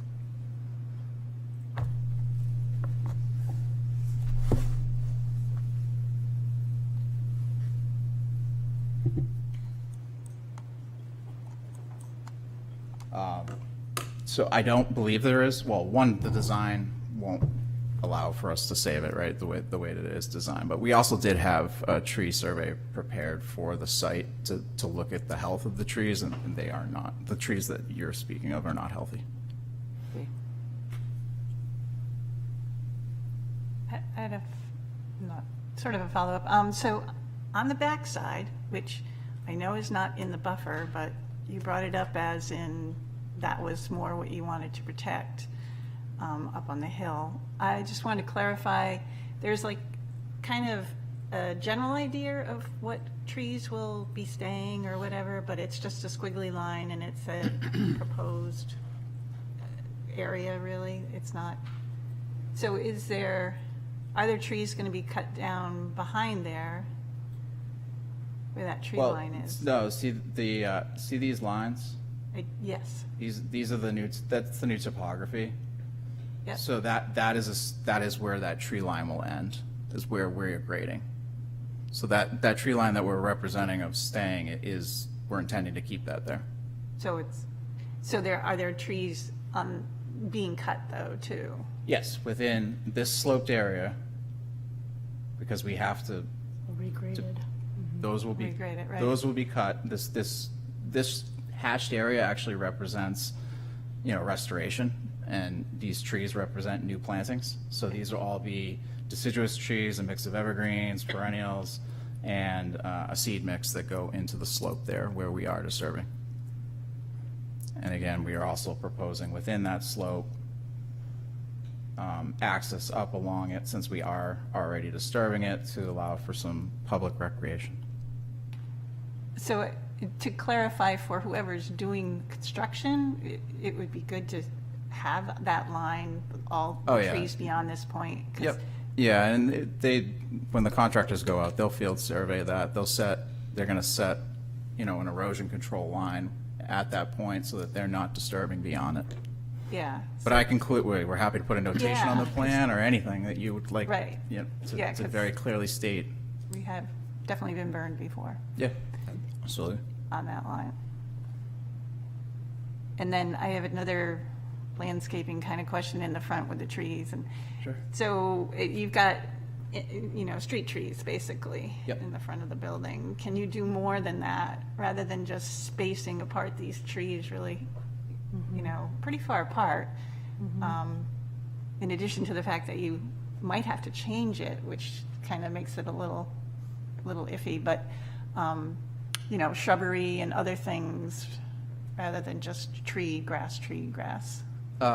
Certainly, we'll take a look at our opportunities along our, where we control on our property here, right? What we're showing here is kind of this is really up to the city of Portsmouth. It's representative of what would be typical, where we're showing streetlight tree, the kind of alternating it as we work down the roadway. So that's why we've shown it the way it is there. Those will be within the right of way, but certainly, noting that discussion that we had at TAC, we can look at opportunities for what we put for vegetation in that location. Along those lines, can you speak to the fertilizer piece a little bit? I know very little is within the wetland buffer, but, we do have an ordinance that there's no low phosphate and slow release used at all. So what is the plan or intention around fertilizing as you're planting? I don't have a specific management plan in front of me, but certainly if you wanted to stipulate that we provide what that would be in that location, I'm happy to do so. But the intent certainly is to meet the regulations of the ordinance. I think that makes a lot of sense because there's such a steep slope from the top of the site to the bottom. So anything happening in the top where you're going to be revegetating is going to go straight down the hill. Yeah, we're happy to provide a management plan for this location. I was also thinking about that particular area, right? I think we're all kind of honing in on the same area. What is the spacing between those trees as outlined right now? What is that, like 40 feet? Right to Actually, the front side, the road Yeah. it's probably 40 to 60 feet looking at parking spaces. I guess I'm wondering if there's any ability to kind of increase the tightness of the trees, I don't know that. We, especially particularly if we're going to be flipping the sidewalk and pushing the street trees out further. I mean, that's all work that we're going to have to do and design and with the Department of Public Works. It's really their call because it's their right of way. I know that we did previously show bump outs within the road and we were specifically asked to remove those. So I don't anticipate that you'll see any islands bumping out, but what we'll have to do is work within, the curb line to the building face and how we can put everything in there. Right. Yeah, it's a tricky puzzle. Yep. So just to clarify, the city will continue owning and maintaining the road, but you're kind of bankrolling all of these improvements as part of correct. is that the way to, okay, in a simplified explanation. Okay. And that includes the plantings on the opposite side of the road as well as part of the? Yeah, everything that's package? represented as proposed in these plans will be done so by the developer. Yeah. It does, just to sort of voice my opinion, it'd be awesome to see an even higher density of trees across this whole design, along the street and as well as the whole neighborhood. Huge density of people of all ages living here, and we know all the many, many benefits of trees. Are there any power lines that the trees would be, once they got to a There's, certain height? we're going to be bringing electric service in underground to the site. Nice. So none of these trees would be impacted with pruning in the future because of that? Nope, exactly. Awesome. Okay. I have a question about the stormwater strategy sort for the whole site, just because it potentially impacts the wetland on the other side of the street. So there's a lot of site work and regrading from the top of the hill, very steep slope down to your surface parking lots, which in some cases are 15 feet lower than existing grade right now. And you mentioned that there was high groundwater, so I'm just curious, like, how much of that is also considered as part of this, and is there like a sort of surcharge on the system because we're digging down so far? I don't think it's, I mean, the water's going to learn to travel where it needs to travel. I mean, if it were to percolate out through, it would get into the catch basin and flow through. But when you get into the back of the site, yes, we are cutting down 15 feet, but where we're higher up in the site, we're not getting further as far into that groundwater, so it's not as much as a concern. Okay. And then just in terms of like sort of flow across the site, do you feel like there's adequate sort of slowing down of sheet flow in like really high storm events? Just Yeah, moving because kind of from south to north? that's partly, instead of just rip-wrapping the slope, we're putting vegetation into that. We're seeding it to help dissipate flow and absorb stormwater. And with respect to the parking lot itself, yes, it's been designed with curbs, the appropriate number of catch basins based on the watersheds. We are required to provide a certain catch basin per square footage, and that meets in accordance with the alteration of terrain regulations, so we're comfortable with the way it's designed.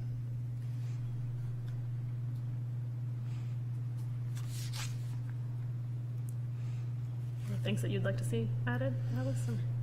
I mean, I guess with this much alteration of the topography, it just, my gut makes me feel like there would be more on the surface than just handling underground stormwater. So I guess that's maybe reflecting sort of what others are saying, like, could we have more density of plantings that sort of do double duty with what you have going on underground? So I don't think I'm, necessarily saying anything that others haven't already brought up. No, understood. I mean, with that, I mean, there are deciduous trees shown, there are evergreens shown, so there will be plantings, and in addition, it's shown on the planting plan. There is a restoration seed mix that's proposed across that entire sloped area. So when it's established, it will provide that that slowing down of the flow.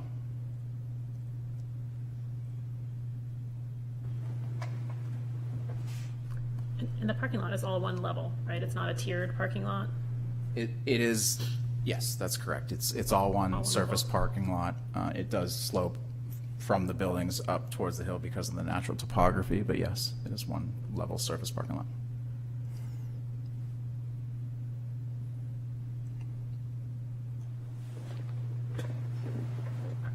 This is a little bit of an aside, but are there community spaces?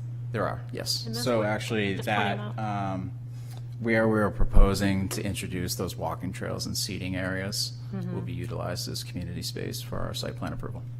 But in between the buildings and down around the parking lot, that's all just like purely? We will need to, whether we include it in the community space or provide an easement, we will need to provide some sort of access to that area. And to that, it's likely to be in this location here, where it's, going to be this nicely attractive landscaped area between buildings A and building B, and then this decorative walkway that carries you out to the site and then brings you up the slope. So yes, there will be access provided from the right-of-way. For both residents and Yep, and for the others? public, yep. Yeah. Okay. Are there public spaces or all of these, parking spaces, or are they all going to be, The parking numbered or spaces on reserved? site are obviously reserved for the residences, Yeah. but we do have 40 spaces that are in the right-of-way that are Oh, public. those are the on-street ones? That's on-street parking, that anybody can park there. Okay.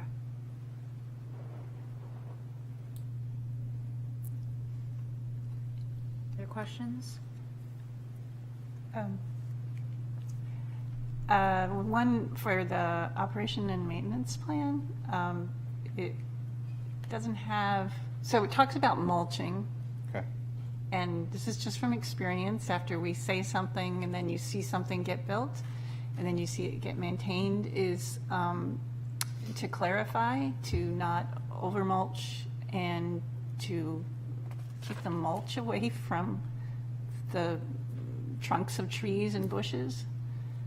Because this seems to be a really big problem with people that are doing maintenance in the Portsmouth area. So, and trees are dying on other ones that, you guys have brought to us before and then have all these great plantings and then now they're dying, Yeah, so. we're happy to add that to the schedule of O&M, make it very clear. And then the other one would be on the winter maintenance. You do mention the salt reduction and give some information on that. I don't even think, I don't know if the Green Snow program is still existing at this point. I believe it does. I mean, I've seen the landscape contractors that usually move snow in the winter have those certifications still.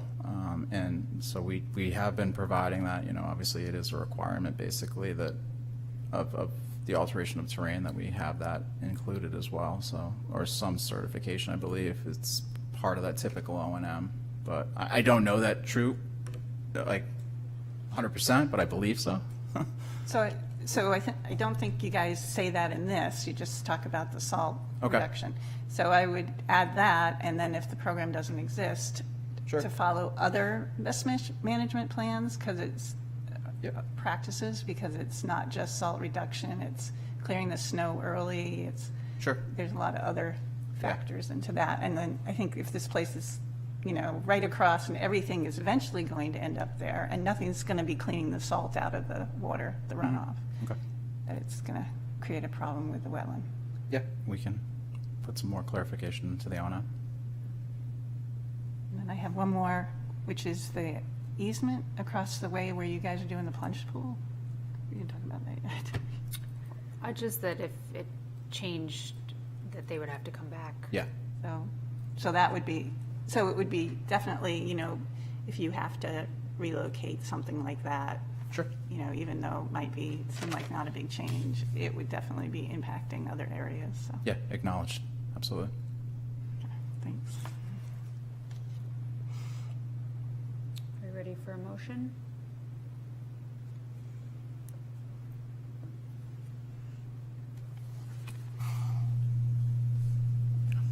I'll make a motion to approve this with the stipulations that the commission members have made. Seconded, and then we'll get them all down. Do we have a second? Oh, second. Okay. Do you want me to start with what I have? I think it's a little what you have. Sure. Okay. I have the one you had in the staff memo, which I think relates to the plunge pool. Word for word, kind of. Sure. Okay. Just if anything gets changed, I guess, with the releasing stormwater offsite, Okay. that they come back to us. Putting erosion control fencing at the limit of cutting. Looking at adding or considering adding shrubbery in between trees and the streetlights along the roadside of the buildings, or just a higher density of trees in that area.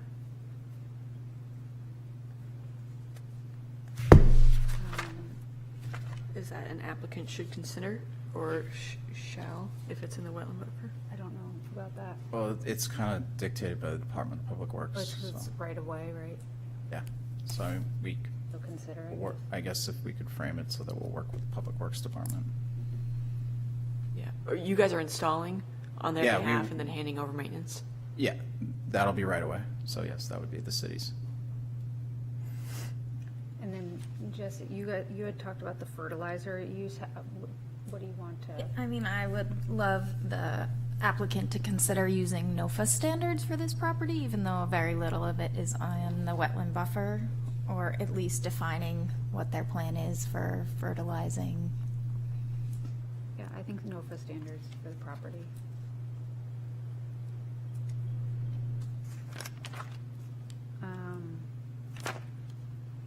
And then the mulch. O&M 20. Yeah, the mulch and the best practices for winter. Snow Pro. Yeah. And/or If not available than best management practices BMPs, for the region or something. other BMPs. And then do we want to do the 80% survival after 2 years? Again, is that already just in our, is that something we have to add as a stipulation, or is that just in our? It's not in our regs, it's something we've just gotten used to adding, but for the ones that are going in the right of way, it sounds like. I guess I was We talking could more get about a- the stuff on the bank.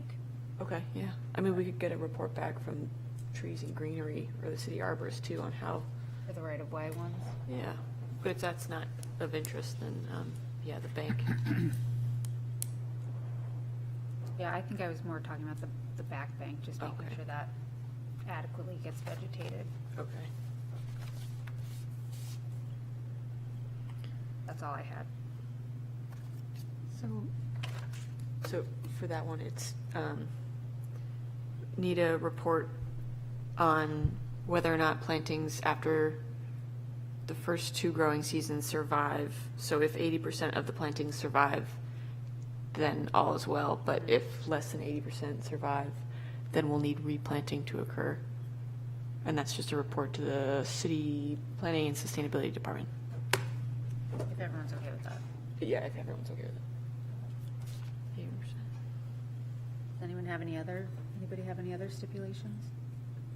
I was just going to add, for the first one, he's mentioned silt fence, but I would also want them to put it on the plan, that anything behind that is the no-cut zone, This is for, the first one. that's, okay.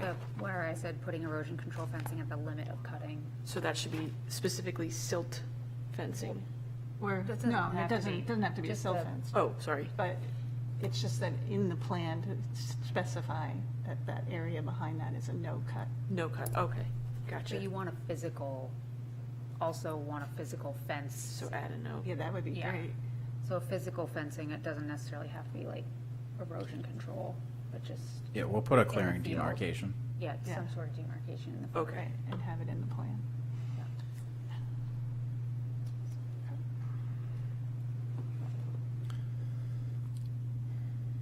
Okay. Are the people that made the motion and seconded it okay with these? Yes, okay. Any further discussion? I would, just for the record, I would say, I appreciate all of the efforts of the applicant and all this, trying to minimize parking and stormwater management.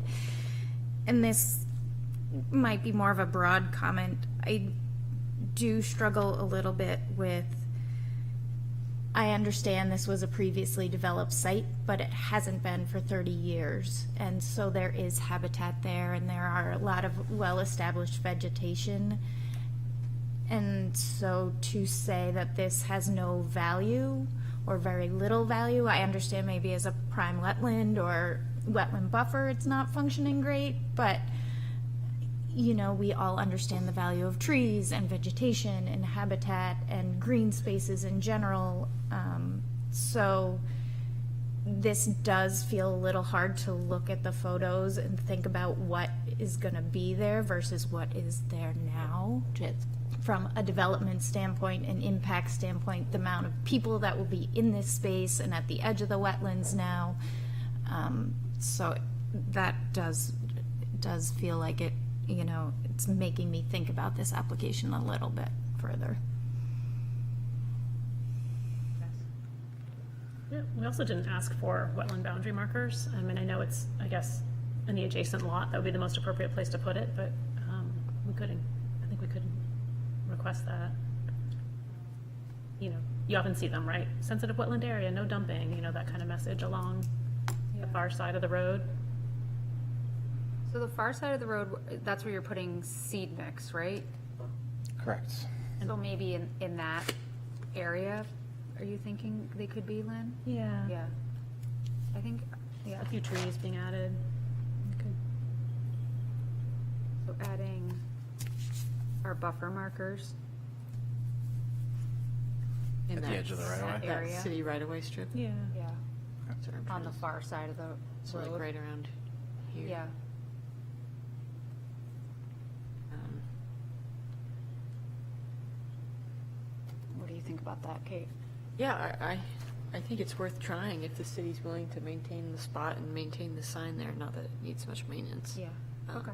We'd be willing to ask Yeah. for it installed. How many were you thinking, Lynn? I mean, I think just our usual, every 50 feet or something, where there's, Right, in such, at least along the, right, such a Buffer. tight spot there that is actually on the 25 foot, so maybe one or two. Oh, yeah. yeah. And I think extending, to where the 100-foot buffer extends down the road there, partially around the corner. Okay.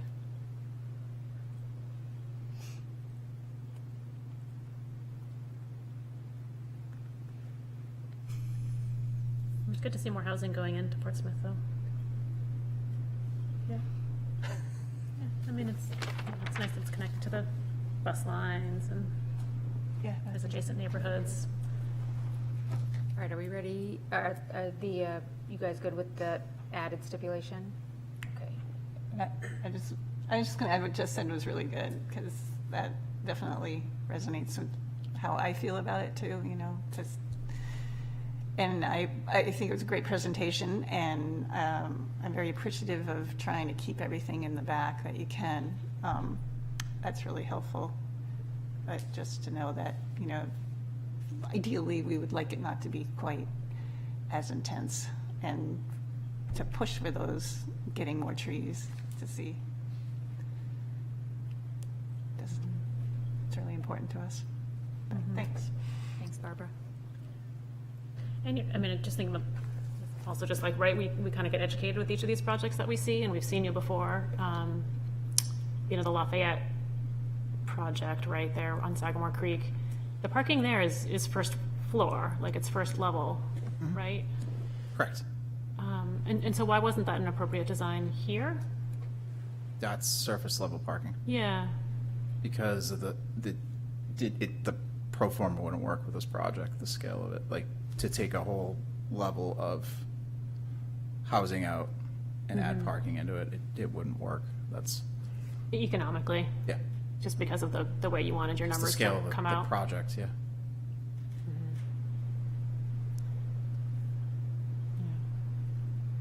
Which is just sort of a planning decision, right, on the part of the client, It is, yes. what their target is. Yep. You ready for motion? Oh, I mean a vote, sorry. Long meeting. Yeah? Okay, all in favor? Am I voting? No longer. Yeah, because No, because just Talia's out. Or, yeah, we have seven. Ryan's recused. Oh, yeah, sorry, I forgot you were recused. recused, then yes. Yeah, okay, all in favor? Opposed? You good? Got it. Okay. Thanks. Thank you. Thank you.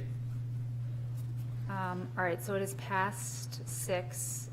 We have one more item on the agenda. We either have to vote, do people have to leave?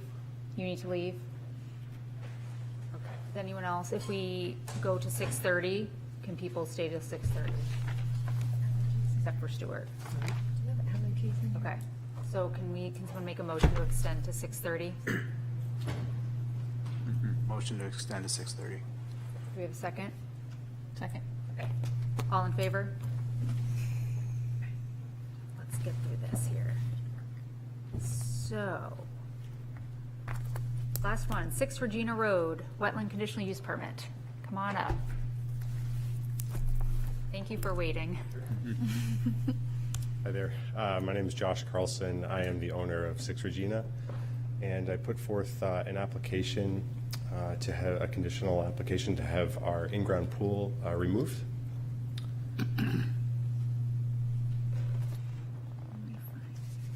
So basically, as you can see, our property in the back there, the wetlands is the green kind of line. The angles of the different 27 feet, at that angle 46 feet, and 54 feet. So proposing to put in a silt fence during the removal to help with reducing the potential runoff or erosion from the removal and protect that area.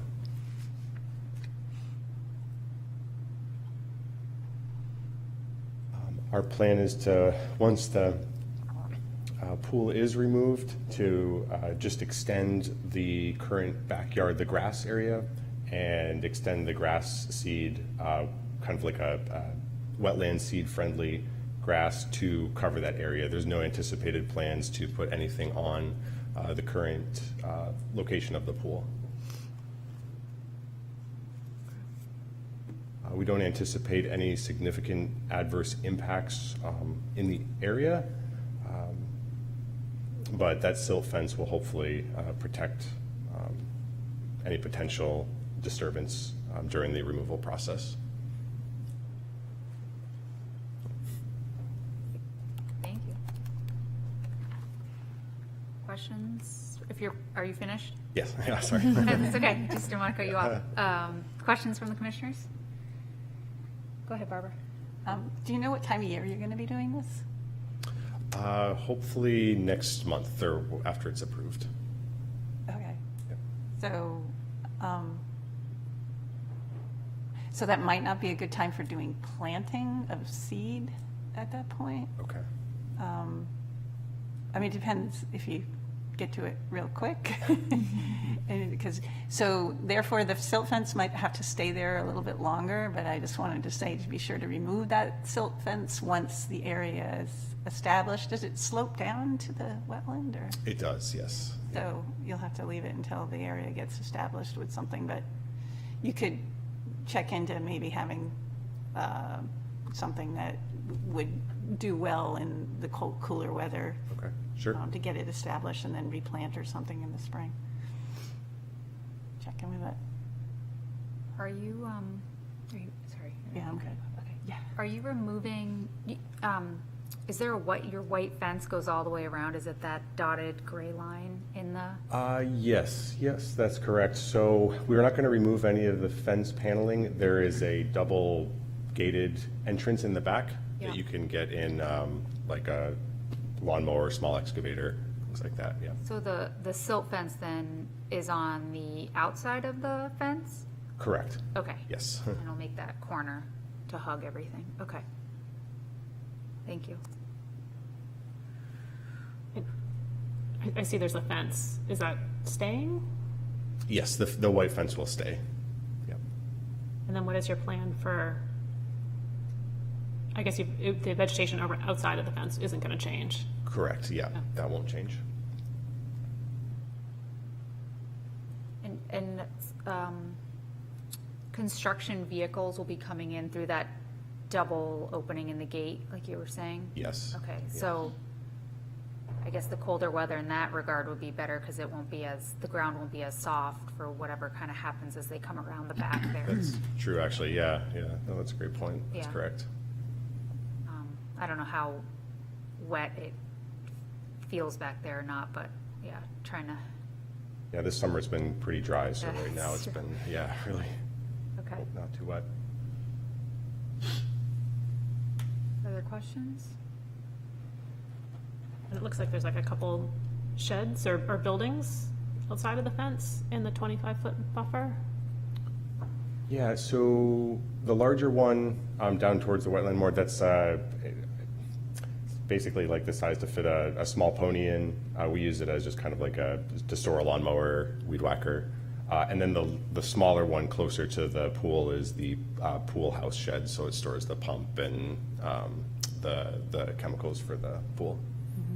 So that, you no longer will need that? Correct. So would Yeah. that be removed at any point? The plan is to have that removed, but possibly not at the same time. We'll just be removing the pool equipment from that for now. Is that, Kate, if they want to remove that later, do they have to come back to us for anything with that? I think if you get rid of the actual housing and the foundation underneath, is there a foundation underneath the housing? It's like a small perimeter of concrete, but it's really dirt underneath the main general area. Okay. Yeah, if you need to dig out the concrete perimeter, then technically you would. Maybe it's best just to leave that in place so you don't have to come back to us if you remove that. But I'm sure if there's going to be dirt left over when you remove it. We wouldn't remove the concrete because there's, it's kind of like a retaining. I think if we removed it, it could potentially cause erosion, which would not be Yeah, as good. long as there's no disturbance of the soil in removing that, then you wouldn't need to come to us. Okay. But if there's erection of a new structure or any disturbance of soil, then you would. Sure, okay. Thanks, Kate. Yeah, yes, that was a good point.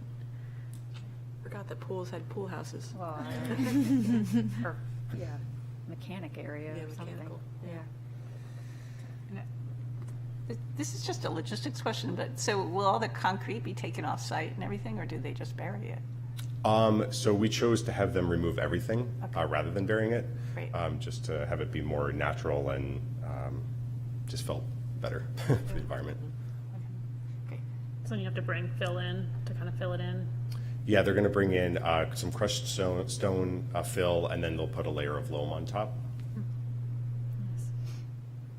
Extra drainage. Sorry? It's an extra drainage. Yeah, right. This is just a curiosity logistics question too. When the equipment is coming in, is it gonna come in along the pool side of the fence behind where it gets really narrow, or on the wider aspect? So it'll come in the wide aspect. So our driveway is right here, and so they'll just come up, that's asphalt, and then they'll come around this way and go right in there into the double doors right there. Okay. And then our septic is over there, so it's far away enough where that won't have any impact on them going in.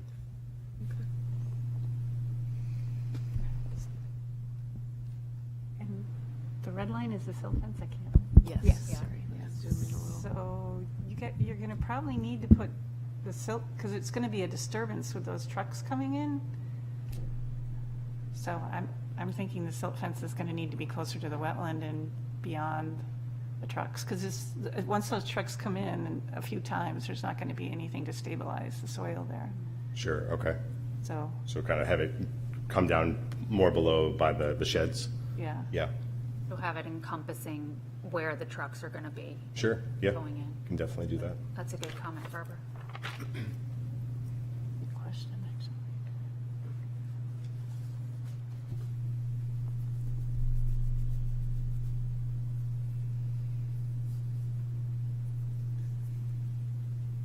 Would you also think about maybe extending it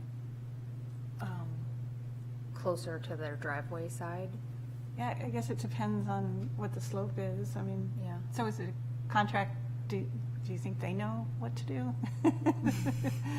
Yeah. It's a nuance of, the slope and Right. how the water will flow and. Yeah.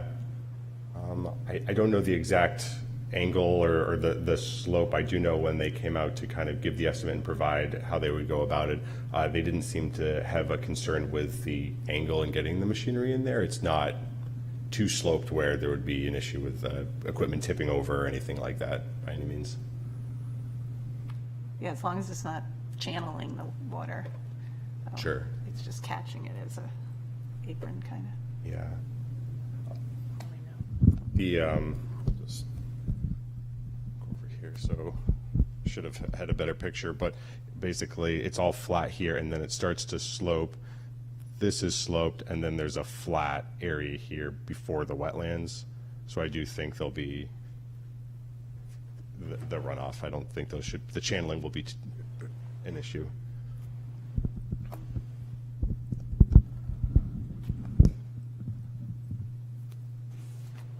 I think you kind of know that our goal, of course, is to kind of preserve like a fully vegetated buffer around the edge of the wetlands. So if it does get disturbed, think about a little bit of replanting.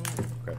If you are thinking about any improvements back there, just recognize that that's a protected space, you Sure. know, so just, those rules aren't always obvious, right, to residents, so. I'm also curious, I mean, you live next to this like enormous kind of wetland complex back there.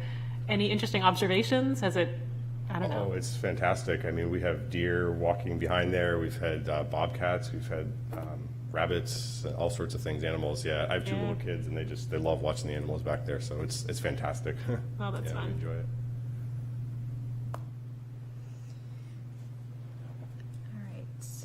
we ready for a motion? Who would like to start us off? I will make a motion that we recommend approval for 6 Regina Road, with stipulations established by the commissioners, including shifting the silts fence so that it captures the space where the equipment will drive in order to remove the pool. A second? I'll second. Wetland seed mix also in where they're planting? Or where the pool was? Was that what they mentioned?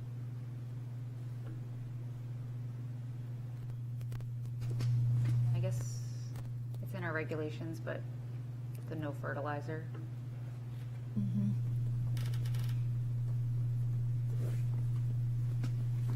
Okay. Any other stipulations? I guess this might already be kind of covered, but replanting any disturbed areas that come from the movement of equipment.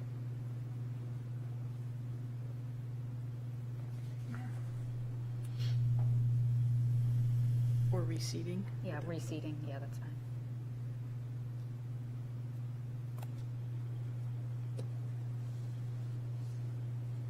Else? Good, Kate? Yeah, the only one that staff mentioned, the other one would be wetland boundary markers. I don't know if that would be appropriate in this scenario if people are interested. But typically we require applicants that come in for a wetland conditional use permit show on their plans where they would place these required wetland boundary markers. We've been trying to get them on the 25-foot wetland buffer line, which is where there's really a cutoff where you can't cut behind that line towards the wetland. And so we sell at City Hall these little placards that you can put on a tree or on a post or on a shed or something. They're like 4 inches in diameter, and they say sensitive wetland area, do not disturb or cut. And that's why we usually recommend on that 25-foot line. Sure, yeah. Yeah. I can definitely do that. Okay, Yeah, no problem. Are we, did you make that motion? I made that Just, you motion. good with Yeah. the stipulations? And you seconded, you're good? Okay. I'll second, okay. Anything else? All right, all in favor? Opposed? Okay, thank you. Thank you very much for your time and staying late. I appreciate it. Thank you so problem. much. Thanks for being patient. Have a good night. Oliver, did you vote on that? Yeah, he did. Okay, great. I didn't. All right. Did you have any other business? Do I ever? Oh, no. Sorry, no, not much. Forgot to remind everybody, next month, November 13th, instead of November 12th, which is the second Wednesday, we're going to meet on the 13th, which is the next day, the Thursday, because Veterans Day is Tuesday of that week, and so City Council meeting got bumped, and they could only all meet on our night in here, so we got bumped, and we're going to meet Thursday night, if that still works, same time, 4 to 6. Still in here or in? Still in here. Okay. We couldn't get conference room A, which is unfortunate, but Okay. we got this. And then the other thing, and I passed out kind of a memo describing this, but we wanted to notify you guys about a wetlands violation that occurred on city property back in August. We're just now kind of wrapping our heads around what to do with it. But basically, the big Rains Avenue site that I think it was technically 53 Green Street, right next to the Maplewood Ave Bridge. They just demoed that whole building, and they're going to do a big building site there that was approved. Their contractors who went and cleared the land for that work actually ended up going on to city land too, right around the corner, and clearing a lot of the wetland buffer that is out by the North Mill Pond. We own like a little, I can bring it up on Map Geo, but we own like a little strip out on the edge where our, what do you call it? Our rail trail project is gonna go, our North Mill Pond Trail. But, so their contractor didn't quite know where their own boundaries of their property were, and so they went on to city property and cut a really good chunk of native vegetation that was out there, along with some invasives. So this property right here. And so we already had state-approved plans and city permit plans that we need to come back for because they expired, to develop a living shoreline project on this parcel and then try to continue the multi-use path from that development site up around the edge of that city site, and it's going to connect all the way to Market Street eventually. But that's kind of where the rail trail connection comes into town, is up, the 105 Bartlett site, along the rail line that exists, and up onto Maplewood, through Rains Ave, up Vaughan and Green, and onto Market Street. So our plan right now is to ask the developers, and we're in talks with them, who did come and cut on our site, to help us pay, or at least pay some sort of fee to help us do the plantings that are planned for that restoration of that site, which should be starting in this hopefully spring, summer of next year. So instead of kind of making them come in for a huge restoration permit after the fact, which we usually would do with applicants, our thinking is, hey, we got this project planned anyways, let's have you come in and help us do it while your site is being developed at the same time. So they're either going to do the actual work for some of the plantings, or they're going to just pay a fee to help us install a lot of the plantings and revegetate the whole site. So that's the update with that. So if you go out there and you hear people say, oh my God, that city parcel completely cleared, looks horrendous, what's happening? Know that something is being done. Just might take a couple weeks, but we should be coming back in for a city permit for our part, to get that re-permitted in the next couple months, probably November or December. I think Peter might represent that project and present it to us.